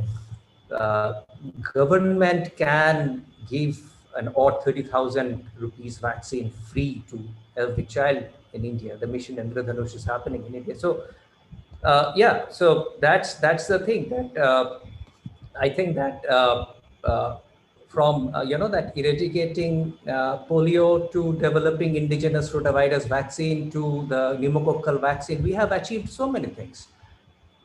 But I think that if I'll that these are the significant achievements, the public health. But have you ever seen them come to the front page headline ever? Never. But at least for COVID, the vaccine or the immunization, the term at least came to the headline. And so I should quote Dr. Kalam in this regard that, that tell me why is the media here is so much negative.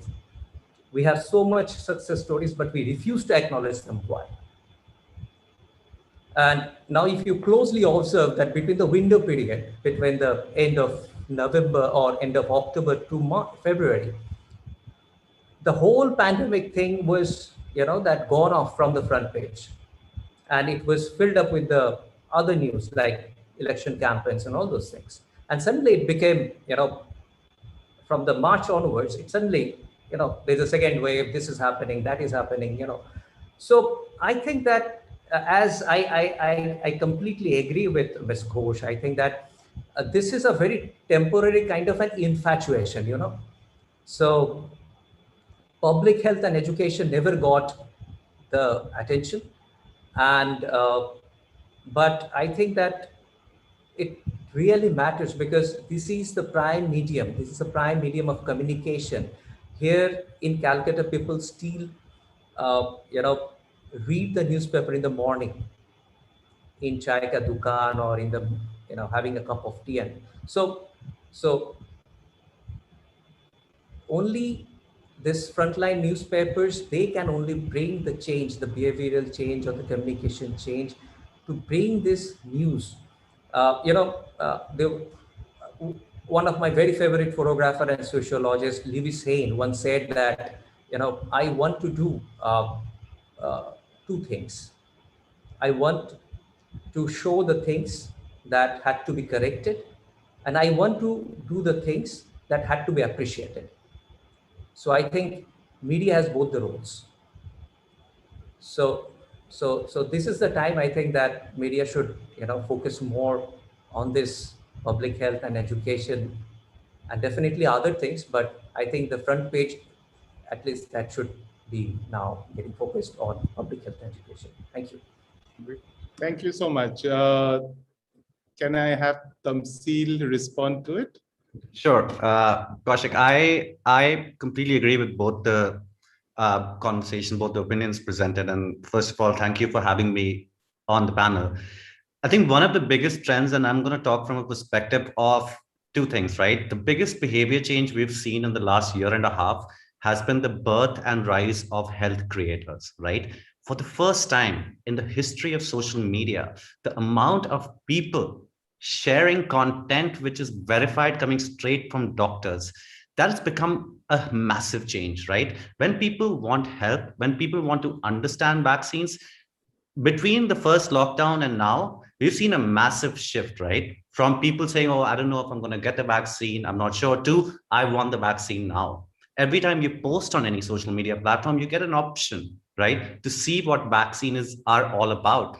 You get communication that is directly being communicated to your mobile phone in the format that you like, be it from the government, be it from various people, be it from young people, and be it from doctors directly. So there's been a massive shift when we look at how sharing content on vaccines is happening, right?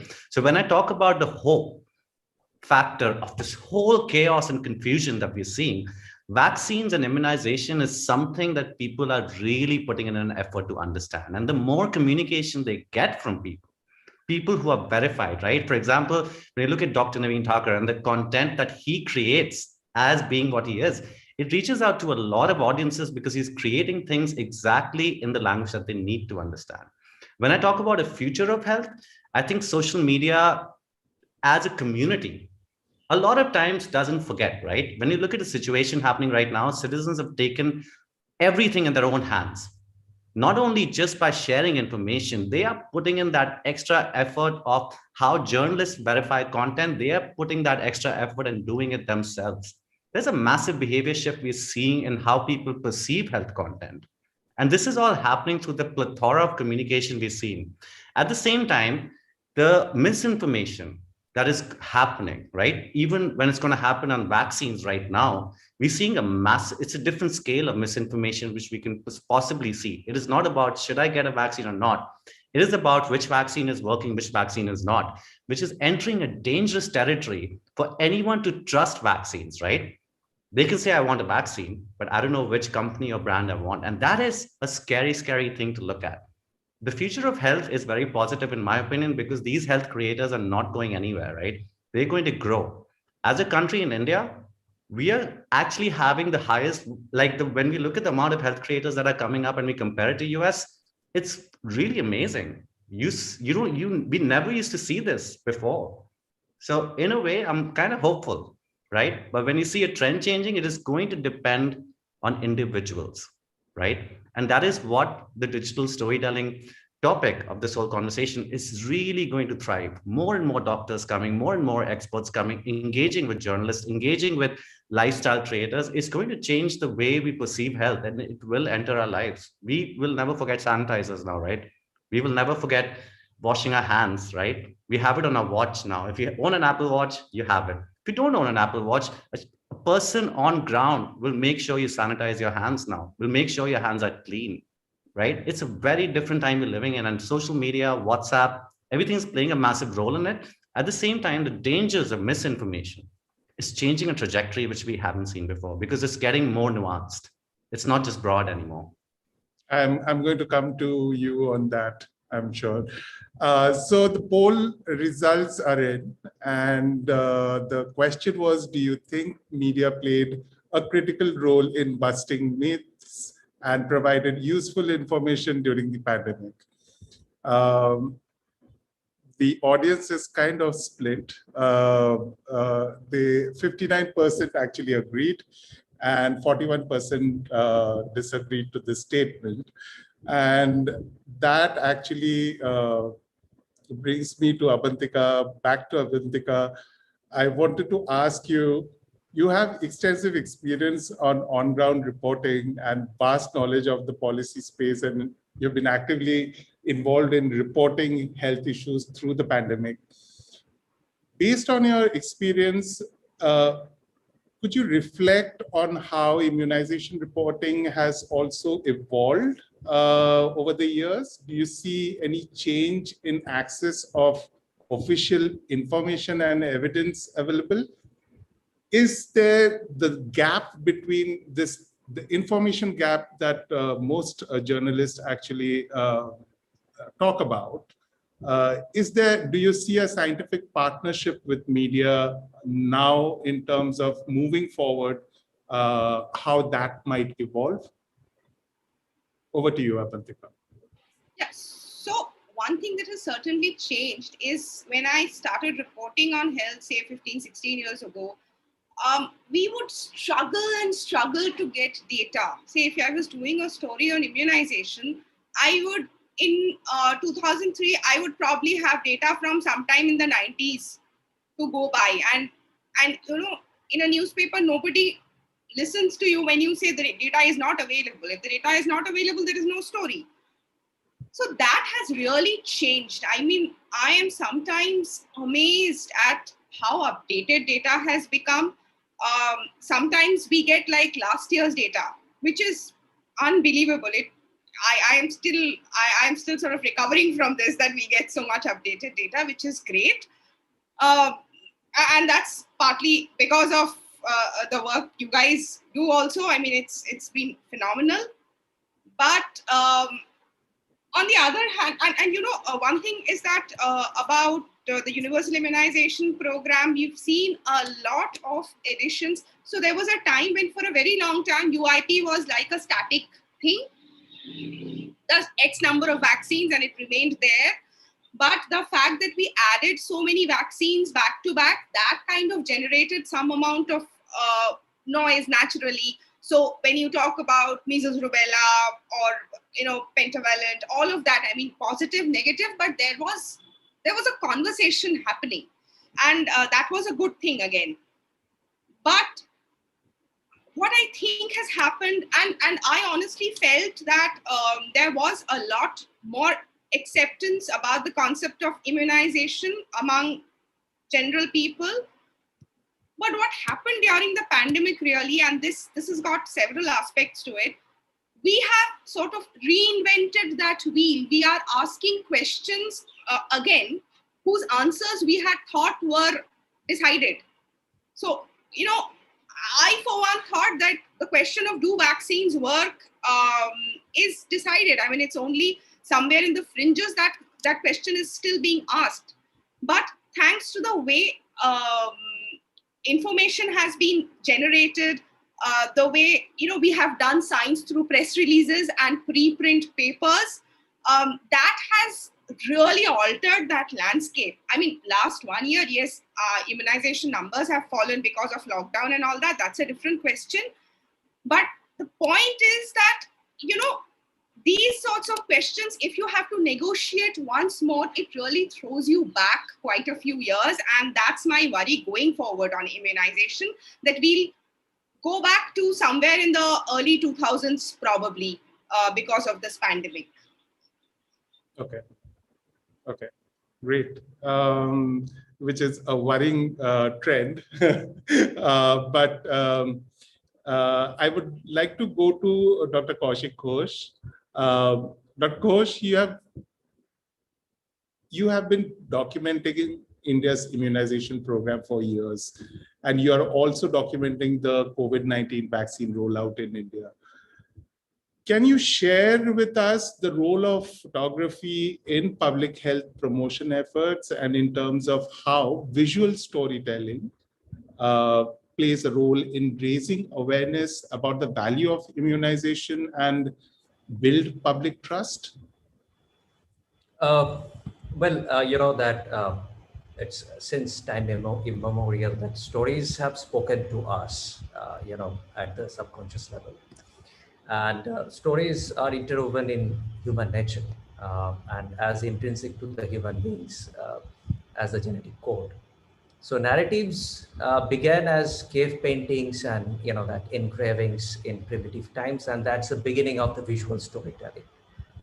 So, and that's why people believe in the visuals, and you know, don't take it otherwise, but even the people who are intentionally, you know, that creating and spreading the fake news mostly rely on the visuals, because that's the power of visual as a communication medium, you know, to gain the confidence. So, but in the monster calls, Patrick Ness said once that, in a phrase, that stories are important, the monsters say. They can be more important than anything if they carry the truth. So my job, that to be taken back towards that, that same quote of Lewis saying that I'm probably fall into the second category. I want to show the things that needs to be appreciated. So yes, traveling to the remotest corners of India and seeing that what actually the frontline workers are doing there, delivering, vaccinating the children in the last mile.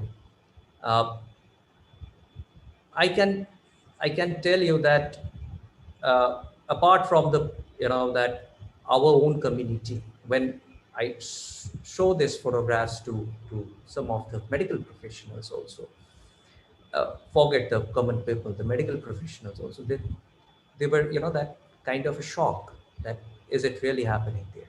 Okay, well, now that's why I came to this profession after completing my medical graduation. I felt that we are bad in documenting archiving our own amazing works. So that's why I think that I am more interested into telling the stories through the visuals, because 70% of us are the visual learners, whether we knowingly know it or unknowingly know it. We are the visual learners, 70% of the people. Even the text we are reading are actually the visuals. So it is more easy platform to, I think, that as a narrative, to convey the message to the mass, to the people, to tell the stories, to believe in the truth. But simultaneously, that even when I personally studied immunization, I was not that convinced, But when I started traveling, I saw these frontline workers to travel with them, that 4 hours on foot, then 3 hours on board, and then again 4 hours on foot. And I probably accompanied them twice or thrice, that, but they are doing it in a regular basis. So that's their dedication. And that's why this universal immunization program is still running here in India, not by, any government, not by any system, but because of this AAA of the public health system. So then that I became convinced, yes, because until and unless you were convinced, you can't tell that story truthfully, So, but simultaneously, I also believe that, those stories should also reach to the mass through the media. And that should be properly, not in the third or fourth page in a corner space. Come in a proper manner. And that story should also, circulated beyond the or niche audience of the health professionals, among the medical professionals also. Most of the pediatrician, when I interacted with my friends or, my seniors who are actually, giving the vaccines in their own private clinic, they're not aware about a program which is running since 1985. Theoretically, they have heard, but if you ask them that, do you know it is happening, or where it is happening, or how it is happening? There is a public health center, urban public health center, they are giving the vaccines. Oh yeah, really? Are they giving the vaccines there? Yes, they are giving. But I think that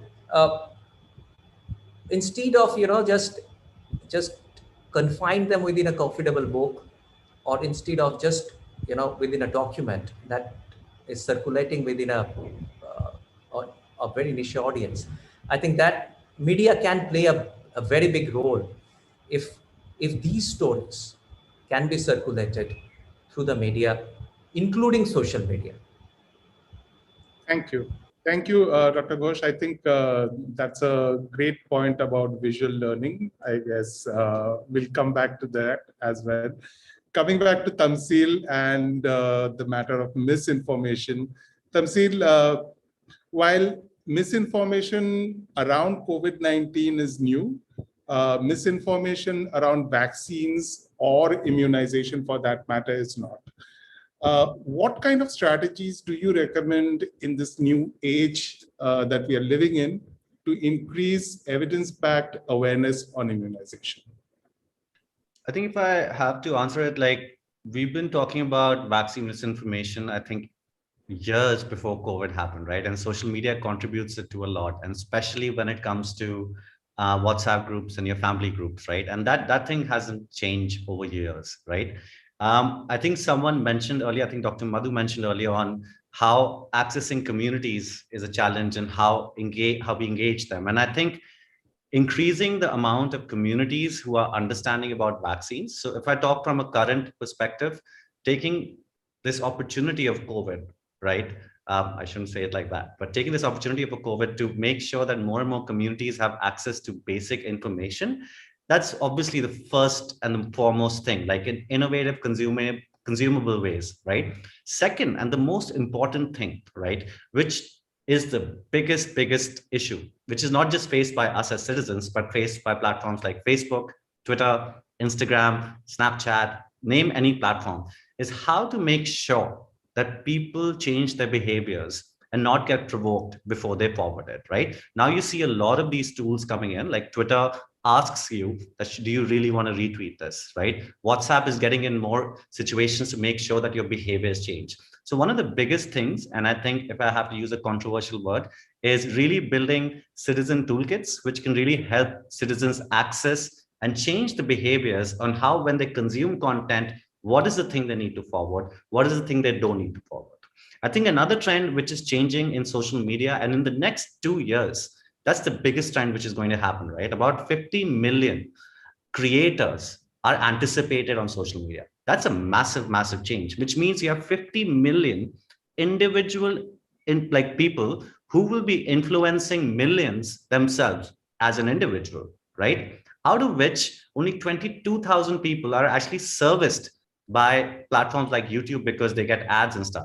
The rest of them are fending for themselves, and they're creating content which will go viral, and then people will be provoked to share it, or they would find a title which is like clickbaity, and you would click a title and make sure you read it, and so that you get more and more views, right? This trend of users converting into creators themselves and influencing a larger audience is another threat to misinformation, right? Specifically because they need to be responsible in how they create. So that citizen behavior change is very important. The second level of behavior change we're going to see on immunization, vaccines, or any kind of information is how creators are communicating on social media, right? Social media will soon become about individual creators beyond just businesses, beyond just what people are consuming, right? Because more and more people will want to voice their opinions in the form of visual storytelling, in the form of text they write. That information is really about behavior change, and it's a combination of threefold things. One is how the platforms are providing tools for them to fact check. Second is how individuals and citizens who are actually users of all these social media platforms are understanding what behavior change is, right? For example, would you ever think of anyone not understanding why vaccines are important at this point in India, right? So many people are saying, oh, I need a vaccine because that's the only way I can save my life. This point happened after a surge or a crisis happened. But before that, the more and more behavior change that happens in people, you would see a reduction in how people are verifying it. And I've already seen a change coming in. Like earlier, it was an orchestrated effort to make sure misinformation spreads, but now it's actually lack of information that is actually allowing a lot of people to do that. But now still on family groups or people, the efforts that are being put in by all these things are actually causing some sort of a minute behavior change where people say, is this source correct? What is the source of it? Right? And you see a reflective reaction by saying, let me ask my friend who's forwarded me this message. Then they go back to their friend. The friend goes like, let me check who sent this message. And the friend goes to another friend, and it keeps going on to the chain until they realize that it's fake news, right? That pattern is very important. And we need to slow down. I know it's a very big challenge. It slow down in sharing information fast. That culture is slowly going to come in because verification becomes very important. And a lot of Indians are specifically realizing in this surge, in this humanitarian crisis that we are in at the moment, that verification is the most important thing. because you have to put in that extra effort when you get a misinformed lead on oxygen cylinders, on anything else, right? So this shift will take place, but at the same time, when it comes, if we are advocating for vaccines misinformation, the most important thing beyond just providing information is to see how you're impacting people's behavior. Simply why you should forward, when you should forward, how do you check the source of an information, what are those things you can check. As Dr. Kaushik Ghosh mentioned, that fake news, people who spread fake news use a lot of imagery. There are amazing tools provided by Google, provided by Twitter, already existing to check if it's fake news or not.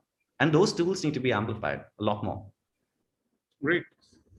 Thank you, Tamsil. So I'll pause here and just ask all the participants, if they have any questions, please do post it so that we can ask our panelists as well.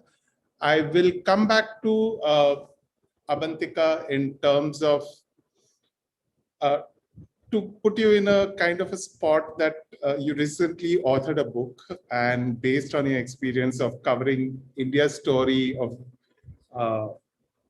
how they are facing COVID-19. You've also talked about, there was a very thin line between off the record and on the record, which often got blurred. And you have to make a difficult decision on whether to hold or introduce such information. My question is, how do you take that decision to run such stories, which pushes you to a dilemma?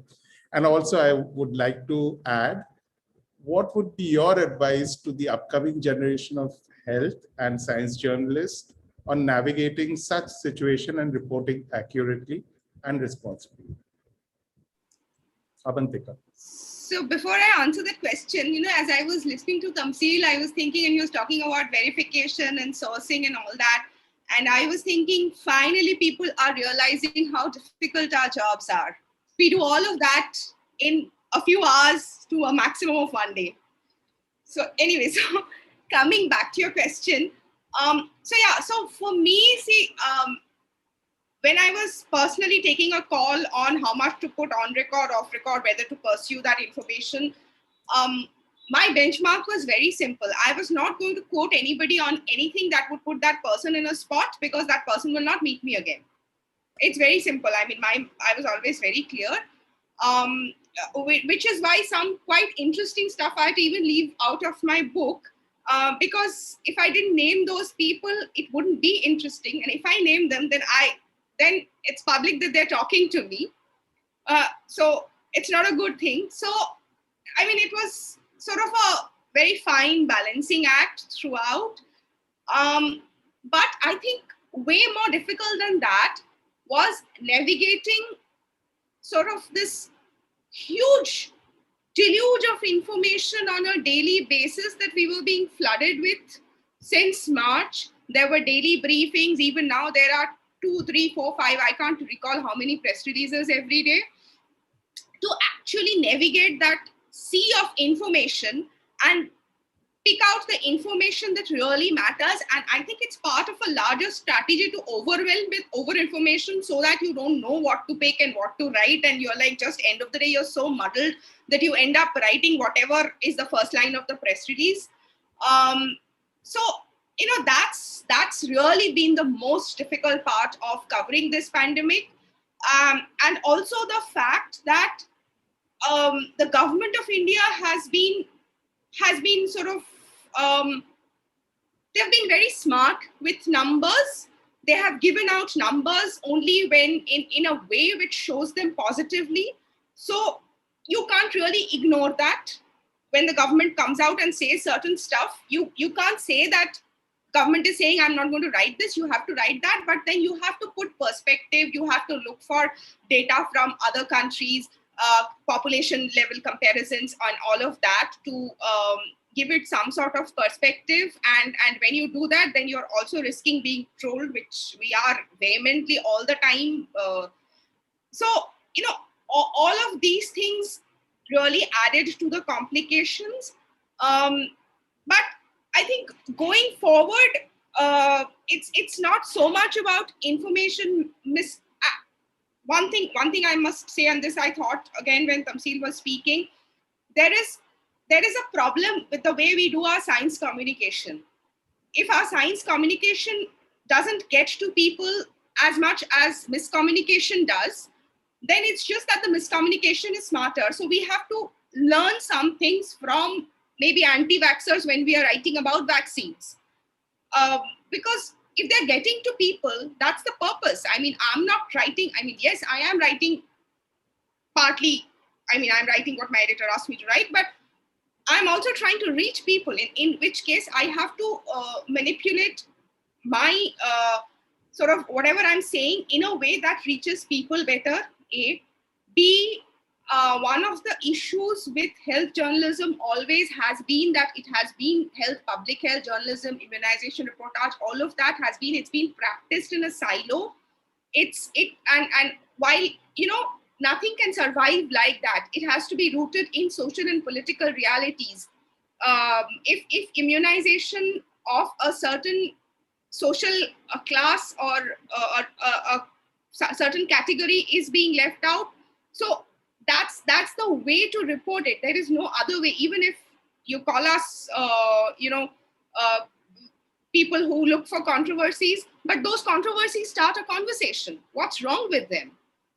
And health, the only way for public health reporters to survive is to be conscious of the political and social realities of the day. In the same breath, I think somebody mentioned that media only mentions negative news and not so much on the positive aspect, and doesn't dwell too much on the positive aspects, which I know that bad news makes good news, but yeah. Starts a conversation, more importantly. But yeah, starts a conversation, which I completely agree. So I will move on to Dr. Ghosh, and I think we are running out of time, so we'll make it quick. So Dr. Ghosh, so everyone is carrying a mobile phone right now, and many news organizations is shooting on mobile devices. The lines between the photojournalism and citizen journalism is completely blurred nowadays. So during the pandemic, we saw and continue to see patients posting stories from hospitals, COVID care facilities, etc. Is this impacting the way we consume news, consume stories, particularly on health? Do you think it has positive or negative aspect to it in terms of how it's affecting the public behavior? First of all, I must say that photojournalists are becoming a kind of a term which is kind of an engendered species kind of a thing, you know, not only here, but the worldwide. And after this pandemic, the situation is more grave. And I know many who lost their jobs in this situation. So, secondly, you know, I'm taking this particular discussion only on the social media aspect, because you were talking about the mobile phone. So as per one of the research, there are 2.4 billion images per day are actually uploading in per day all over the social media. So yeah, we are in the ocean of images, good, bad, ugly, that's a different matter. But yes, you know, if I'm taking social media as a technological revolution, then every technological revolution has its good and bad. So the good thing, as Tamsil mentioned, that you know, at this point of time yesterday, there was a need of oxygen, so people can reach easily. There are a lot of share, and the person got the oxygen. The bad part is, of course, which also Tamsil said, and which I must say, that you know, the person's name, which I mentioned many times, that Lewis Hayne, whose photographs actually helped to abolish child labor in America. I don't know what he would do if he will born this time, but I think that the bad thing is that people are creating panic. People don't think before they press their touch button shutter in their mobile phone. They don't use their brain. But, and as a, that when you'll do it in a mass, in a large scale, you will find some amount of thing which will become good, but most of the thing which will become bad. So yeah, it's kind of a conclusive thing that in social media, the images we float, the digital platform, the digital news platform, the images we see, most of the times, I don't know, I don't tell that they're good or bad or something like this, but I think most of the time, there is no thought process behind those, creating those image. Because what Ansel Adam told once, that we create the image. So there is nothing creation actually. So it's all about pressing the shutter. 1, 2, 3, 4, 5, 6, 7, 8. You have a 4 GB card, you have a 16 GB, now 32 GB, 128 GB. Full it. So, and forget it. That's all. Thank you so much. So coming to Tamsil about this trend of clicking photographs and posting it, the current wave of COVID-19 is affecting younger people, and they have also been the most active demographic online. So how do you think that we can sharpen our online strategies to penetrate this group and effectively communicate the right messages on COVID-19? Got it.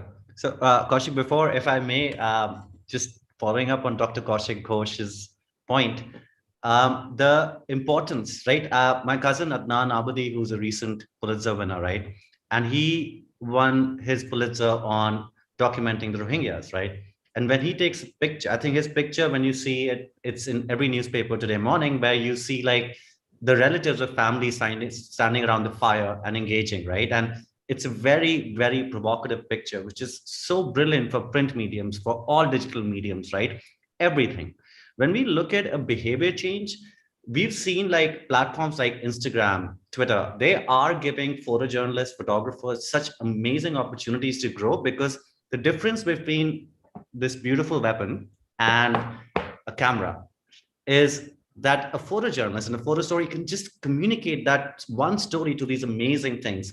And why this beautiful weapon, right, is this amazing thing and a threat as well, is because people want to know how you're leading your life raw. They believe, if, let's just take for example, right, if you take a very well produced video or an image, right, and you get XYZ shares, XYZ likes on social media, and you see a very raw image, you suddenly want to communicate and comment saying, where was this? Are you okay? Where is this image shot? Because you know the location of the image, you know that it's raw in nature, is shot by someone who's using a mobile phone. And even though there's no thought, because our phones are becoming so amazingly powerful, it's this powerful thing that you have that you want to immediately click it. A lot of lives are being saved, and a lot of influence, which is positive in nature, is being created by literally having that behavior of clicking pictures very fast. And it's this beautiful thing we're seeing, that the relations that amazing photojournalists and citizens have, because they all get inspired by them on social media. And when they click their raw images, they're doing it because they want to click it really fast. And when we, coming to your question, Kaushik, I think the rise of citizen journalism and citizen storytelling is inevitable, right? Like, it's going to happen. One of the biggest things that this surge is seeing, a lot of platforms that are created by the government, which are digital in nature, a lot of apps, a lot of everything done in lockdown 1, a lot of those resources weren't accessed by citizens because they gave up. They chose platforms like Twitter and Instagram, mainly to make sure they can raise their voice by simply sharing a text which go visual, and everybody came together. A lot more resources which weren't even created in lockdown 1 were created by citizens themselves, which are very focused on how simply you can get the information you want. When we look at the COVID-19 surge, and when we look at how citizens are understanding health information and telling stories using their powerful mobile phones, it is really going to transcend the way where they're going to consume it. Just like photojournalists are important to inspire citizens to be able to click amazing pictures, the doctors, The people who are coming on social media, like as Dr. Thakur initially mentioned that the communication is weak in doctors, but a lot of doctors are really using communication in something which is consumable to people. So a really, really viral video going by Dr. Sparsh Kumar, who's one of our health creators, he did nothing. In the middle of his COVID work, what he did, there was an empty classroom in his hospital, right? He walks into that classroom and says, why is this classroom empty? His story was about how you can take care of COVID patients at home. It's got about 6 million, 7 million going really, really fast because people want to know that. The same way when you look at Dr. Thakur's video, which was posted on a profile, right, which is just 2,000 followers, where Dr. Thakur is on a cycle and saying, I got my vaccine, I'm fit and fine. Great. It was picked up by the Ministry of Health, right? And it just creates that ecosystem. And this is what COVID is going to change, because people would learn where to verify their resource and when not to. Just like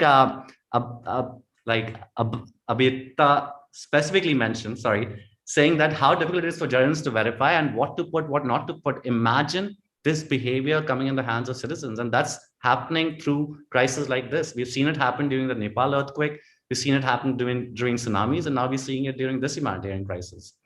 Great. So quickly, I think Dr. Rajshankar Ghosh wanted to ask a question and he raised his hand. Is it possible for the backend team to put him on and ask his or make his comment? Can I? Kaushik, can you hear me? Yes, please. Okay, thank you. First of all, fantastic sessions. Enjoyed the session so much. Tamsil, Kaushik, and Avantika, fantastic session. Thank you so much for this. I had just one statement to make, and probably, this question is for Avantika. You did mention about the availability of data, which, I really appreciate. And I completely concur with you that in my past 30 years of immunization work, I don't think I've ever seen data being so much updated and readily available. But however, I would just like to draw a difference, a thin line of difference between data availability and data transparency. Data availability is probably, what the institution, and this has nothing to do with the government, it can be any institution, would like us to see. The data transparency part, I think still we have miles to go. And that is something that we really, really need at this point of time, because with available data, we can only do as much as we can make out of that data in terms of the analysis. But unless the data is transparently shared, we will not be able to get the kind of analysis and the kind of predictions that probably need to be made, particularly in times of pandemic. And that is a struggle that we have been constantly facing in terms of the data transparency. That was the only point that I wanted to make. And once again, I'm really enjoying the session, and thank you for bringing that data up. And because I have this opportunity, Avantika, fantastic book. Thank you so much for writing it. Really enjoying reading the book. Thank you, Dr. Ghosh. I think I will quickly close this session, but before I go, I would like to ask all the panelists in terms of whatever your learning has been through this pandemic. How do you think, or what is that one thing that you think that you can, you would recommend to communicate to help the public trust in vaccine and especially in immunization? Avantika. I think actually transparency. What affected public trust was the way we did our approvals without data. Then we ended up saying Covaxin acts against all strains, again without data. I think that needs to be stopped because that leaves so much to be questioned. And data transparency really has been the biggest casualty of this pandemic. Data jugglery has been the hallmark of the Government of India communication. So yeah, I mean, transparency is the one thing. I'm sorry, there's no other way of putting it. So yeah, I mean, and I know how difficult it is to get answers. Every week we have a COVID briefing. When nobody is out on the streets, we go out for the briefing just to be snubbed if we ask questions. just 2 weeks back, 3 weeks back, when I asked about the Kumbh Mela, I was told that I should get my facts right. I'm not sure what facts were not right, but we know what has happened now.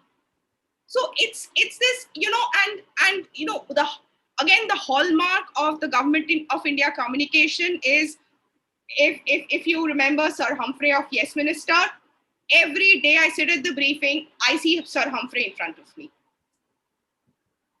Okay, I think we'll let it be here.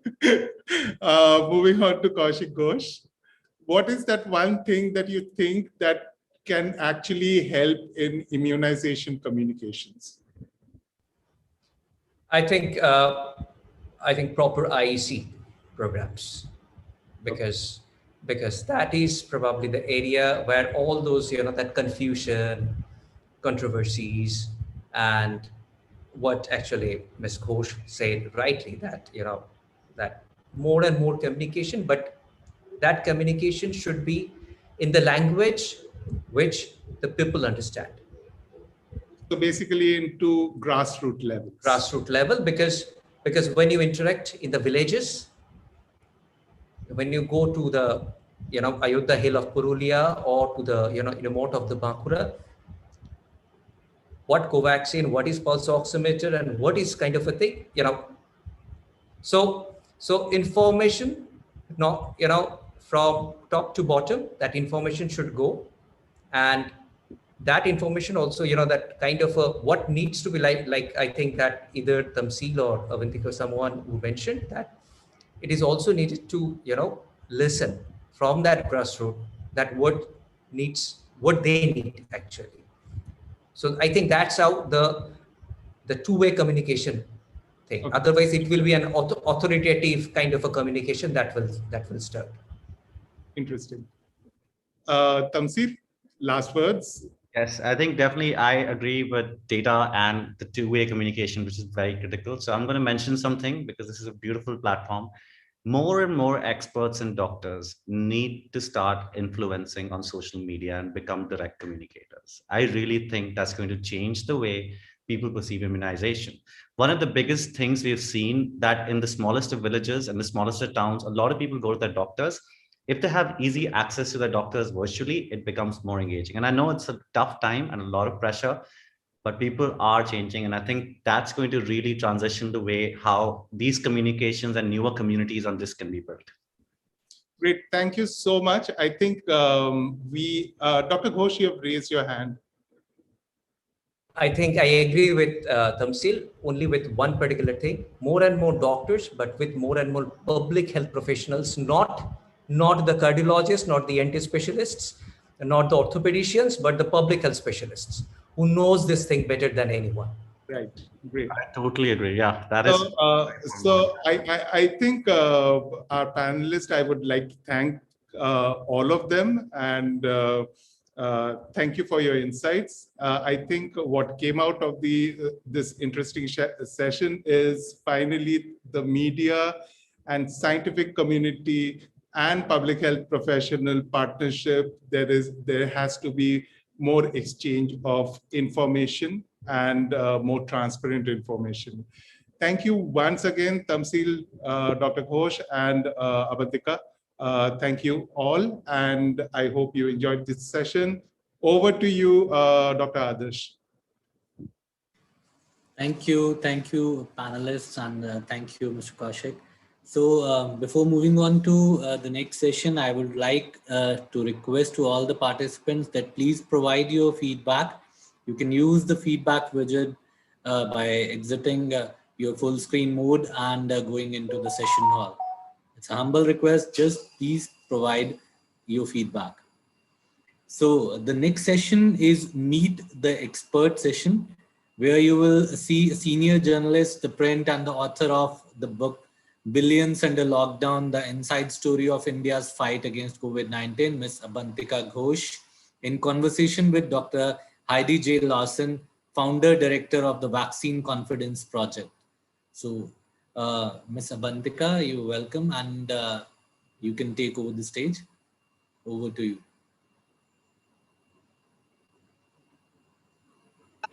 where we will try and decode what it takes to build public trust in a vaccine and what is it that breaks it. We are recording this session in the middle of an unprecedented spike in COVID numbers in India. And I do not know if any other country in the world has seen a spike of this magnitude more than 3 months after vaccinations started for COVID-19. In news just coming in today, former Prime Minister Manmohan Singh too has now tested positive.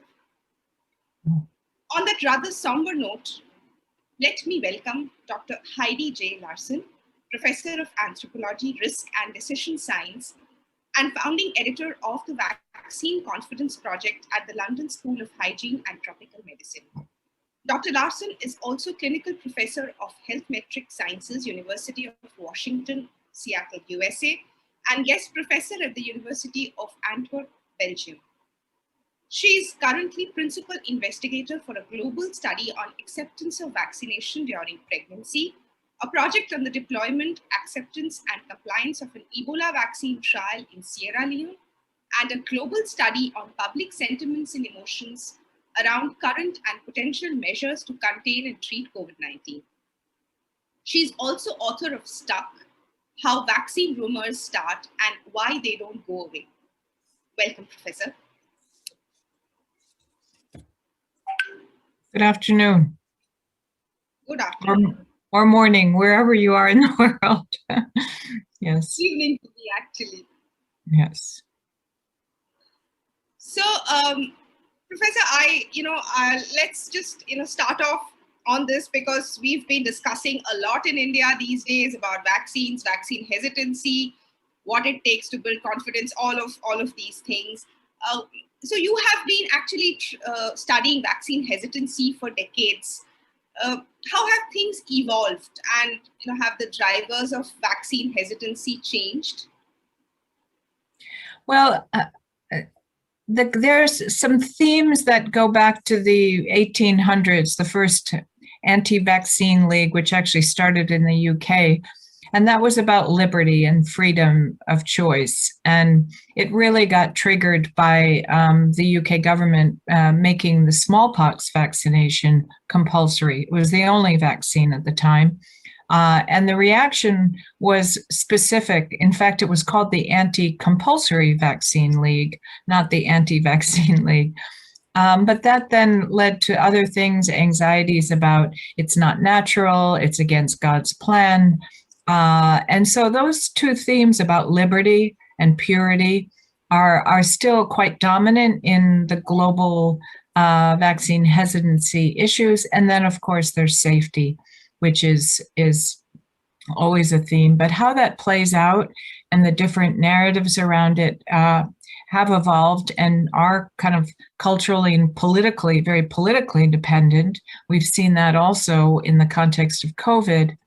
But the biggest change, I have to say, particularly the last decade and in the last year, has been the huge amplification of rumors, misinformation, conspiracies, because of our connectedness and the social media environment. And in the context of COVID, because it really affects everyone, it's also merged with a lot of other dissent sentiments like anti-lockdown, anti-GMO. A number of different groups have leaped onto the same narratives that anti-vaccine discussions have. So that's really escalated the who's involved in these discussions much more than the normal ones that are more around childhood vaccines. So in the last 1 year, we've seen actually vaccine development at unprecedented pace. But we've also seen some very interesting trends. Success of vaccines was announced through press releases rather than published papers. And when adverse events happened, there was, for AstraZeneca, for example, it took a public outcry for them to actually release their blueprint for their vaccine. So tell me, when we're going through a pandemic and when there are there's vaccine development at this kind of speed on the one hand, and a deliberate sort of lack of transparency, I would say deliberate. How much does that also contribute to vaccine hesitancy? Well, I think particularly in such a dynamic and changing setting with so much uncertainty, I think those demands for transparency are even more urgent because it is hyper fertile ground for rumors and misinformation right now. People want some clarification. There's so much uncertainty that people can't wait. And they don't wait. And that the problem is they don't wait. You can sit on your scientific laurels and say, well, we're going to wait until there's a peer-reviewed publication. Well, the receptivity to that publication, by the time you get it out, people may have shut the doors already because they've filled that space with other explanations of what's going on or other perceptions of what might be in that paper.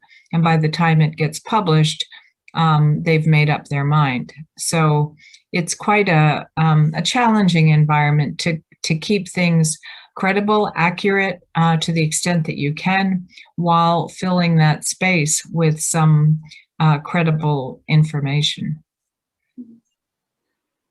So one very interesting thing about the vaccine hesitancy, Professor, during the pandemic has been that usually one of the drivers of vaccine hesitancy is the success of a vaccine. When you don't know what it looks like to have the disease for many, many years, that's when people start saying that this is all a myth, this is the pharma companies doing it. But here we are seeing this vaccine hesitancy when COVID-19 is raging across the world. It's causing so much death, destruction. In India right now, there's such a clamor for beds, oxygen, medicines, everything. Yet people are reluctant to come out and get vaccinated. How do you link these two? Well, I think it speaks to the power of belief. It speaks to, people, it's just really struck me how much decision-making around vaccines is way more complex than scientists are comfortable with, for example. And it's about values, it's about perceptions. I mean, there was a situation in France, for instance, with a woman who had refused the AstraZeneca vaccine and ended up in the ICU and plugged into, a ventilator, basically. And someone asked her, one of the reporters, would you have changed your mind? She said, absolument no. I would not. I made my decision. Basically, my trust was broken with that, with that vaccine, not going there. And it's just something that I think we've become much more aware of, that, information is not alone.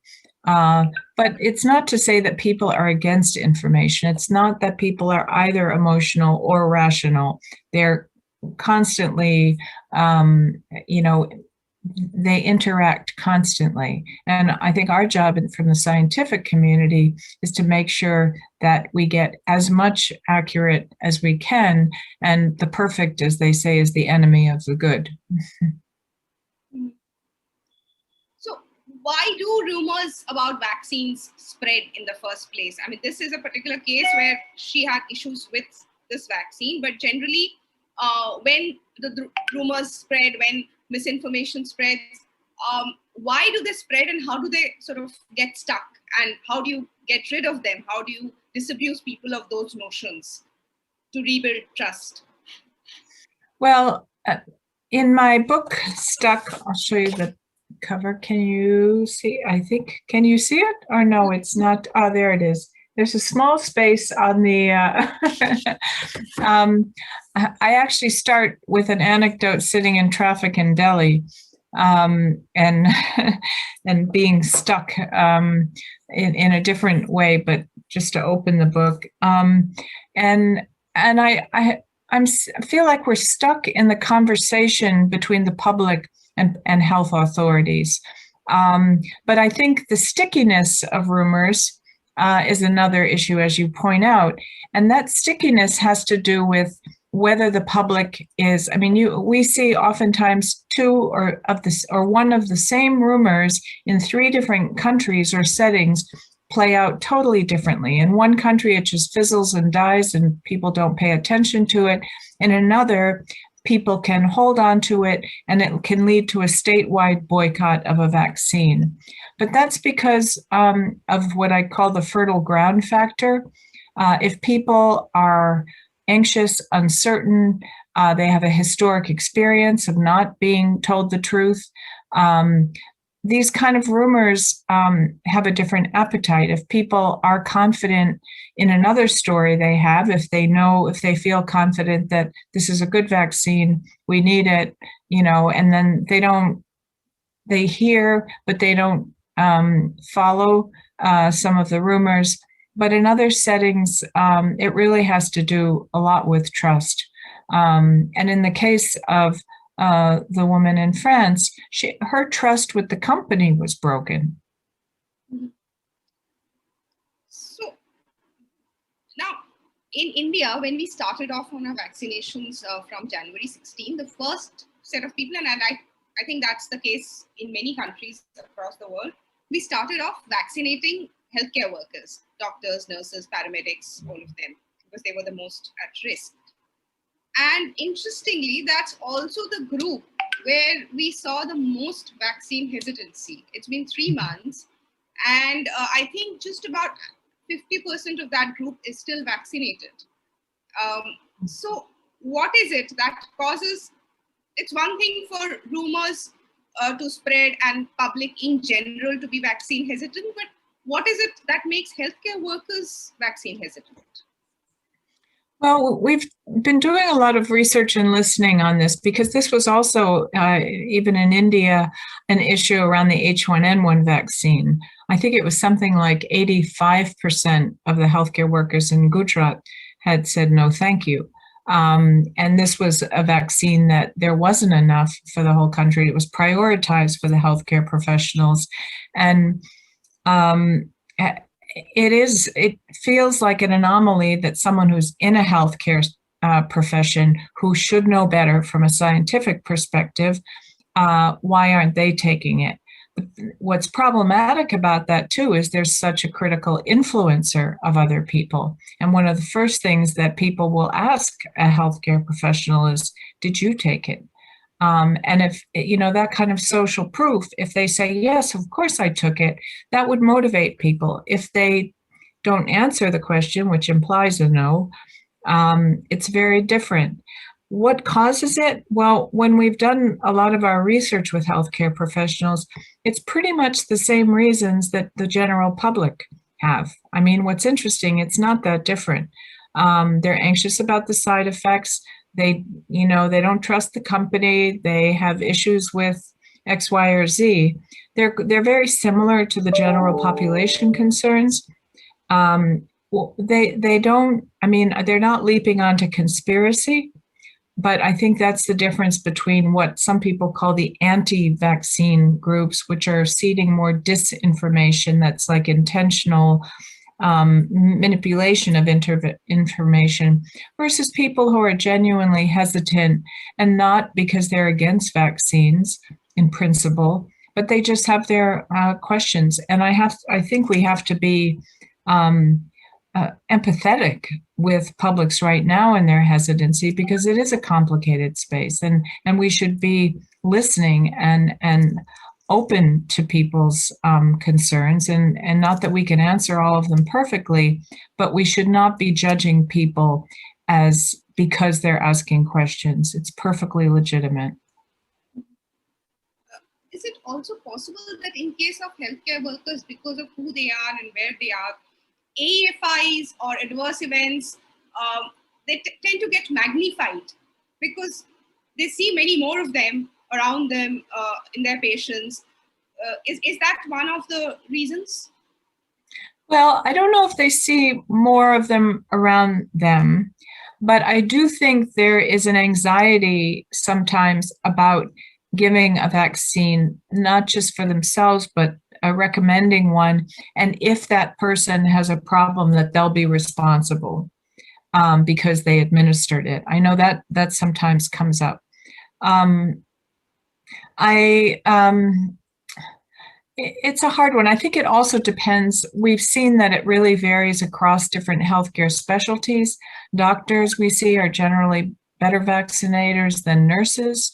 And I think, in the context of COVID, if you're working in a COVID ICU and in some of the wards, you're going to be much more likely to take that vaccine than if you're working in a part of the health system that's less directly confronting the seriousness, serious cases and see people dying.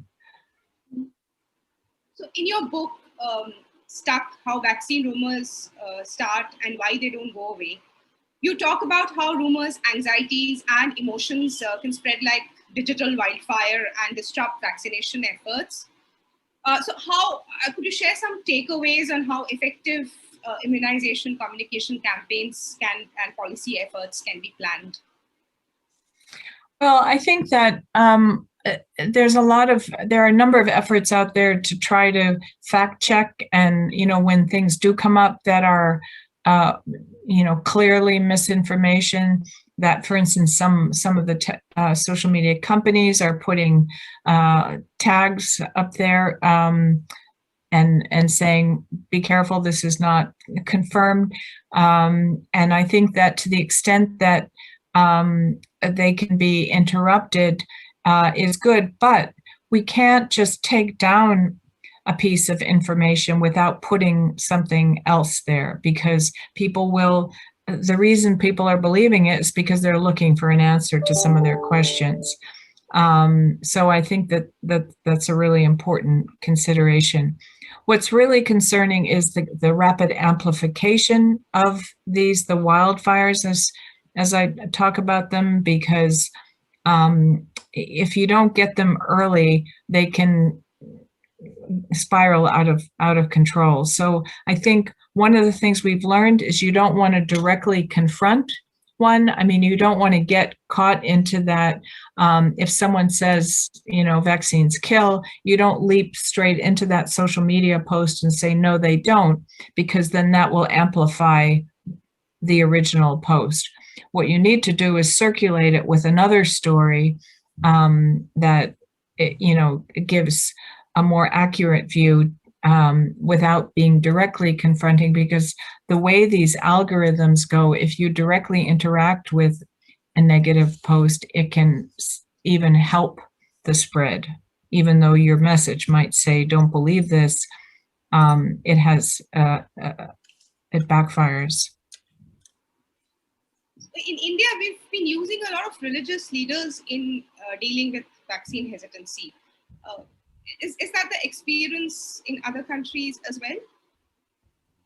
Yes, I mean, I think that even in London here, you have some religious leaders who can be disruptors and others that can be huge advocates. When it comes to religious text, most religious text was written before vaccines were even invented. So it's all about the interpretation, really.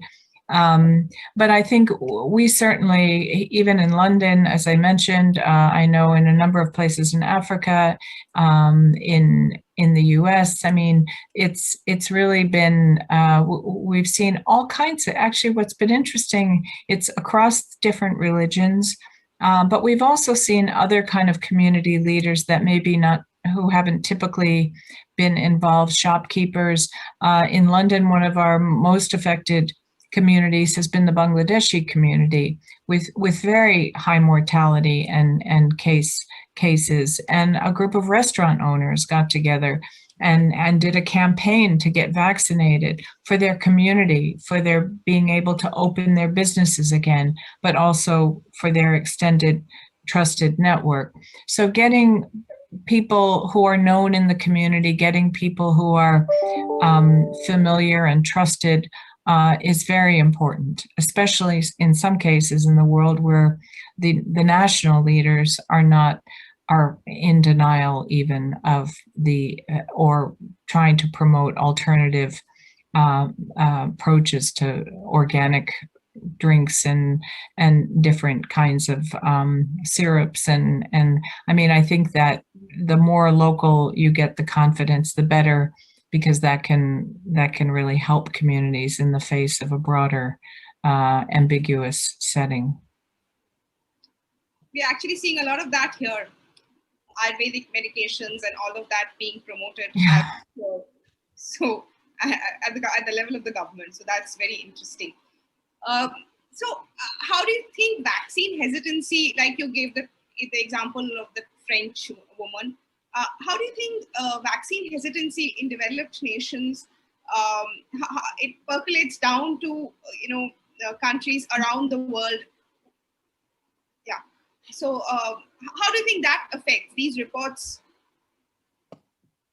The messages coming up in different countries. That's right. Yeah, especially in advanced countries which are supposed to be more receptive of new technology, new things, where vaccines are being developed. When those countries show a level of, for example, if UK is showing a certain level of hesitancy to AstraZeneca, is that going to be a problem elsewhere also? Is that going to send a negative message? Well, we saw, for instance, because we're doing global, both social media monitoring and also a lot of survey work, we saw in March when some of these issues were coming up with the AstraZeneca vaccine in Europe, when some of these countries started to temporarily suspend the vaccine while it was being investigated. We have data on a daily basis in March in Africa, particularly in Nigeria, where we have the most data. The confidence was dropping by the day. So these things with news and social media and just online news in general, being globally accessible, in the instant, it is a challenging environment. I mean, it's got its great sides. I mean, we could share the virus. I mean, when the virus was characterized in China, the world had access to that and was able to kickstart the scientific, process for vaccines. So there's great sides to it. But then there's also, when you get the wrong information out there, that's a whole different story. Right, absolutely. So you had recently said that framing the COVID-19 vaccine development as a race can reduce public confidence in vaccines. Based on your recent experiences, could you share a few recommendations on how vaccine development and subsequent rollout should be reported to public to build public trust in vaccines? Well, I think that we didn't use the opportunity to celebrate some of the good reasons why we had vaccines as quickly as we have, and multiple vaccines. It's actually just, it's an incredible achievement. And I think that there are a number of reasons that, again, I don't think we talked enough about as a scientific community, which is one, that the virus was characterized and made available globally in record time, that there was governments put money up front into invest in these multiple vaccines more than any normal routine vaccine, because there's so much virus in the world, that it was some of these trials that sometimes have to wait longer to get enough people to be exposed and not exposed to test the effectiveness of a vaccine. That was happening much quicker. They parceled out the whole development process rather than being linear, that different things could be happening in parallel to make it possible to get there sooner. But the one thing that was not compromised was safety. There was extremely rigorous safety every step of the way. What is less than some of the other vaccines, and the public is actually, people concerned about this, it's correct that we haven't had these vaccines for 2-3 years. We don't know, that long time frame, but from our historic experience, any common side effects we would have known already. And it's taken this long, and we're very lucky that we're only learning of some rare side effects after 815 million people in the world have been vaccinated by one of these vaccines against COVID. And it's only now that we're starting to see some of these very rare blood clot situations. So that's just speaks to how rare these events are. And we're lucky they didn't happen in the first few weeks of global rollout, because I think that would have been harder to get the momentum up and running. So you recently suggested that India should identify vaccine hesitancy hotspots. Could you share more on this based on the global study that the Vaccine Confidence Project has undertaken? Well, when I say hotspots, it's places that have had historic experiences, or we know that there are publics that have broken trust with the government for one reason or another. The Philippines, for instance, had quite a not a great experience around the dengue vaccine, and that became really a political drama. And there's still, and it was very political. I mean, there was a real risk announced about a year after the vaccine was rolled out. Again, a rare one, but just something that wasn't known in the beginning. And it became a political debate with the previous government, that it was their fault, that they weren't doing things right, and it played into politics. And the public lost a lot of trust in the decisions and processes of the government and the health authorities, that why did they, let this happen? And so when COVID came along, another new vaccine, it understandably has been facing a harder sell, so to speak, than in some countries. It is getting up and running, but in places where Japan, for instance, there was some broken trust around the HPV vaccine. In Indonesia, there was the issue with the this is a good story, actually. The MR, the measles rubella vaccination campaign, there were some imams that had declared that it was not halal, it was not religiously acceptable for the MR campaign, and it took a real toll on the measles rubella campaign. But the government, to their credit, when the COVID vaccine came along, they made sure it went through the safety regulatory process. But before they rolled it out, they also took it to the Islamic Council and said, we want your endorsement. So they both got the safety scientific approval and the value-based endorsement before rolling it out, which I thought was really, learning from experience, but also a really important measure that they took. So isn't that a calculated risk, in the sense you take it to them, they approve it, all set, you're good. What if they don't? And that news spreads, then you would probably have to face a much worse case of vaccine hesitancy than you were facing before. What do you, sorry, what if they don't do what? Islamic Council, suppose they reject, that's going to cause far more damage. Oh, suppose the Islamic Council rejects. Yeah, it's a good point. My guess is that they probably had some conversations with them beforehand. Yeah, but it's a good point. It could have spiraled it another way, but I think they probably had some preliminary discussions and had enough confidence that would to make it a public endorsement. But fair point. So, our last question. We've heard a lot about vaccine misinformation, social media being the driver, and all of that. But then, building trust should be equally easy because of social media. Is that the case? Building trust should be equally easy using social media? Yeah, because if the power of communication can get you to build misinformation, then it's the same power that you can use the other way, right?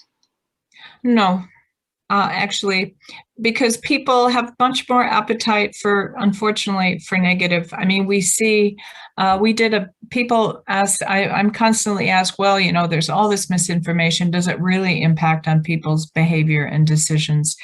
And we did one control trial just a few months ago with 8,000 people, 4,000 in the US, 4,000 in the UK, 1,000, and we interviewed all of them about COVID, their experience, and in the context of that, would they take a COVID vaccine?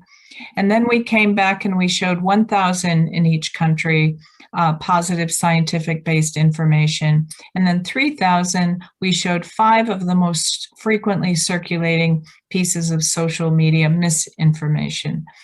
In both countries, the scientific information did nothing. I mean, it didn't improve their intent. I have to say that it was 54% of the UK population and 41% of the US who strongly agreed they would take a vaccine before the exposure. But the positive scientific-based information didn't change that at all. The negative, the exposure to the misinformation in both countries dropped willingness to take a vaccine by 6%. So, and that's in that setting, but we do see, I mean, globally, there's a lot of evidence talking about how, for whatever reason, negative information unfortunately gets more traction than positive information. It just means we have to work harder. But we also need to, it also speaks to that it's not just about the information, it's about the trust and who's giving it, you know, as they say, the messenger as much as the message, but also, is it relevant and resonating with the population you're trying to reach? Maybe it's also about the way we do our science communication. Maybe Yes, yeah, I totally agree. I think we have to kind of put them in terms that are relevant to people's lives, using examples, trying to put it in context. I think that's really important. I mean, one of the things, for instance, in the risk communication right now, in trying to communicate, put the risk of these blood clots, for instance, in context, there are a number of infographics that are circulating that show for both the J&J and AstraZeneca risks that it's much less than taking contraceptive pills or smoking a cigarette, or, you know, they have different things that they're comparing to that, you know, I think that sometimes that you need to give them a description in a way is relatable to what people's life experience is. Right. So, you know, that was a very, very interesting conversation, especially for us in India, where we are dealing with vaccine hesitancy at so many levels. Thank you so much, Professor Larson, for having this session. And thank you all for watching. Thank you. Thanks so much.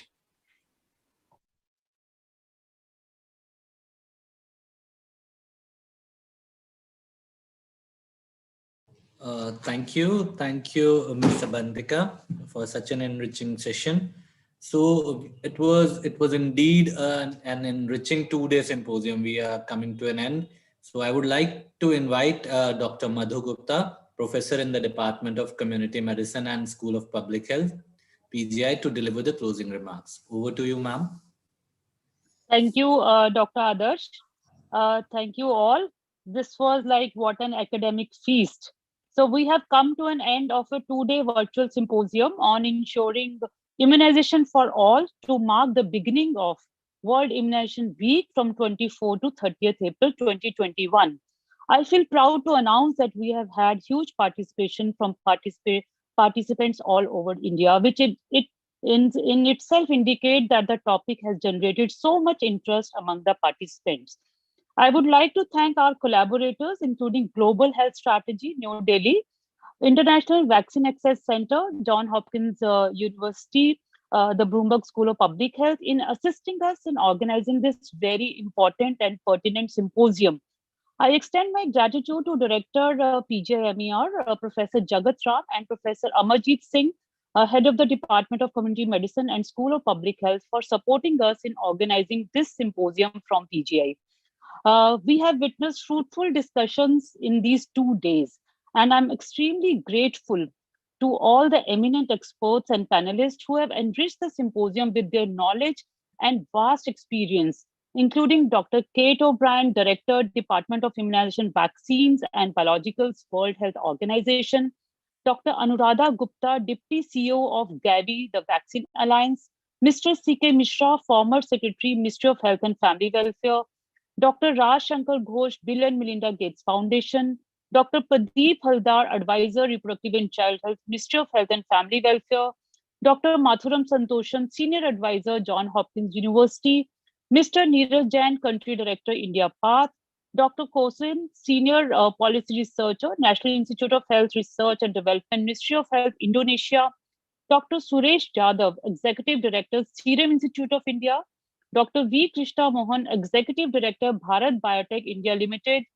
Dr. S. Mukherjee, Mission Director, Program Manager Unit, Dr. Nivedita Gupta, Senior Scientist, Division of Epidemiology and Communicable Diseases, ICMR, New Delhi, Dr. Amirullah Khan, Economist, Professor and Advisor, Government of Telangana, Dr. Rupali Limai, Associate Scientist at Johns Hopkins University, Dr. Naveen Thakur, Executive Director, International Pediatric Association, and also at Child Health Foundation, Dr. T. Jacob John, former professor at CMC Vellore, Chairman, Child Health Foundation, Dr. Manmeet Kaur, Professor in the Department of Community Medicine and School of Public Health, PGI, Dr. Suresh Dalpar, Deputy Director in the state of Haryana, Dr. Brian Wall, Faculty at Johns Hopkins University, Abantika Ghosh, Journalist, The Print, Tamsil Hussain, Founder, People Like Us, Dr. Kaushik Ghosh, who is an independent consultant, visual communication in medicine, Mr. Kaushik Bose, Vice President, Global Health Strategy, and lastly, Professor Heidi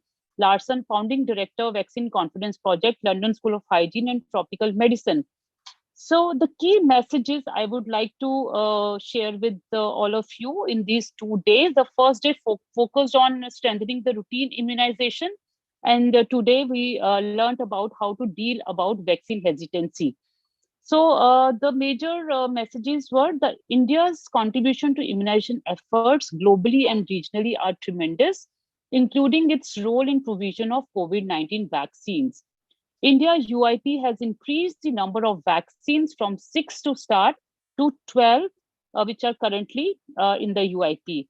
India is committed towards scaling up critical new vaccines, such as pneumococcal conjugate vaccine in its national platform.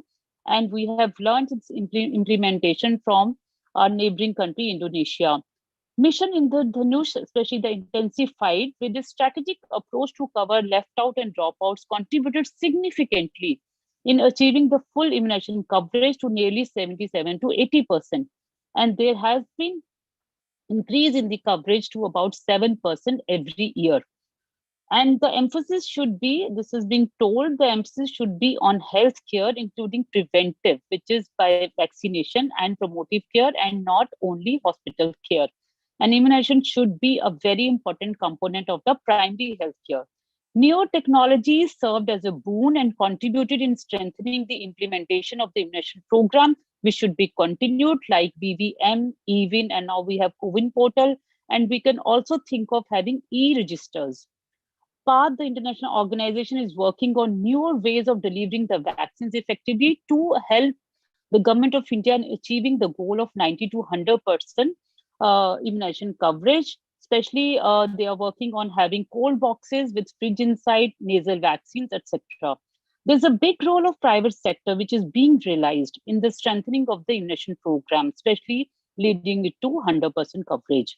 Vaccine manufacturers' role in conducting need-based research and providing enough vaccine supply to cover the huge population is realized.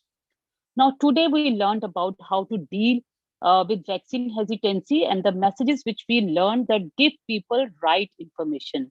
Share data which people can have faith on, like efficacy on severity of disease, side effects, right and correct message should be passed.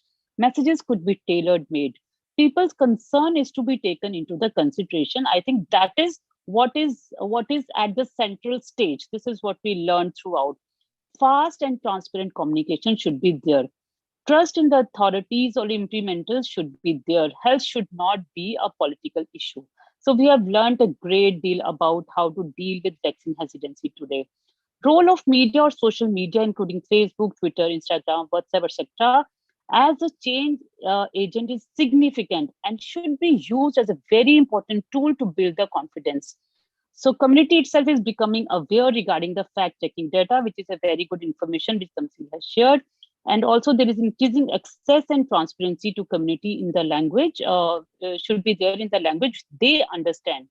More and more public health specialists should be joining the social media and communicate around immunization.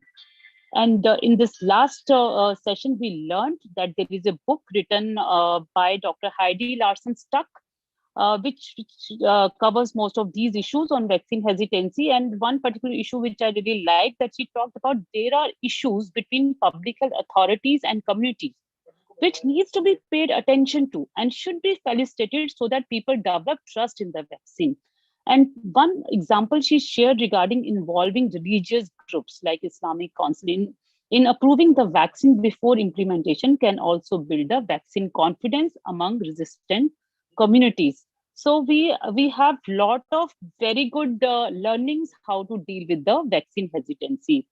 So I would like to inform the participants that the whole proceedings are being recorded and will be available online so that you can go through it, and those who could not attend can also go through these proceedings. In the end, I would like to thank Dr. Adarsh Bansal from PGI for hosting this symposium, Ms. Anandita Bose, Ms. Soini Paul, Mr. Rahul Patri from Global Health Strategy, who have worked tirelessly behind the scenes to organize this symposium. Congratulations to all. And lastly, I would like to thank Virtual MNC for being a superb online host for hosting this symposium online. Thank you all.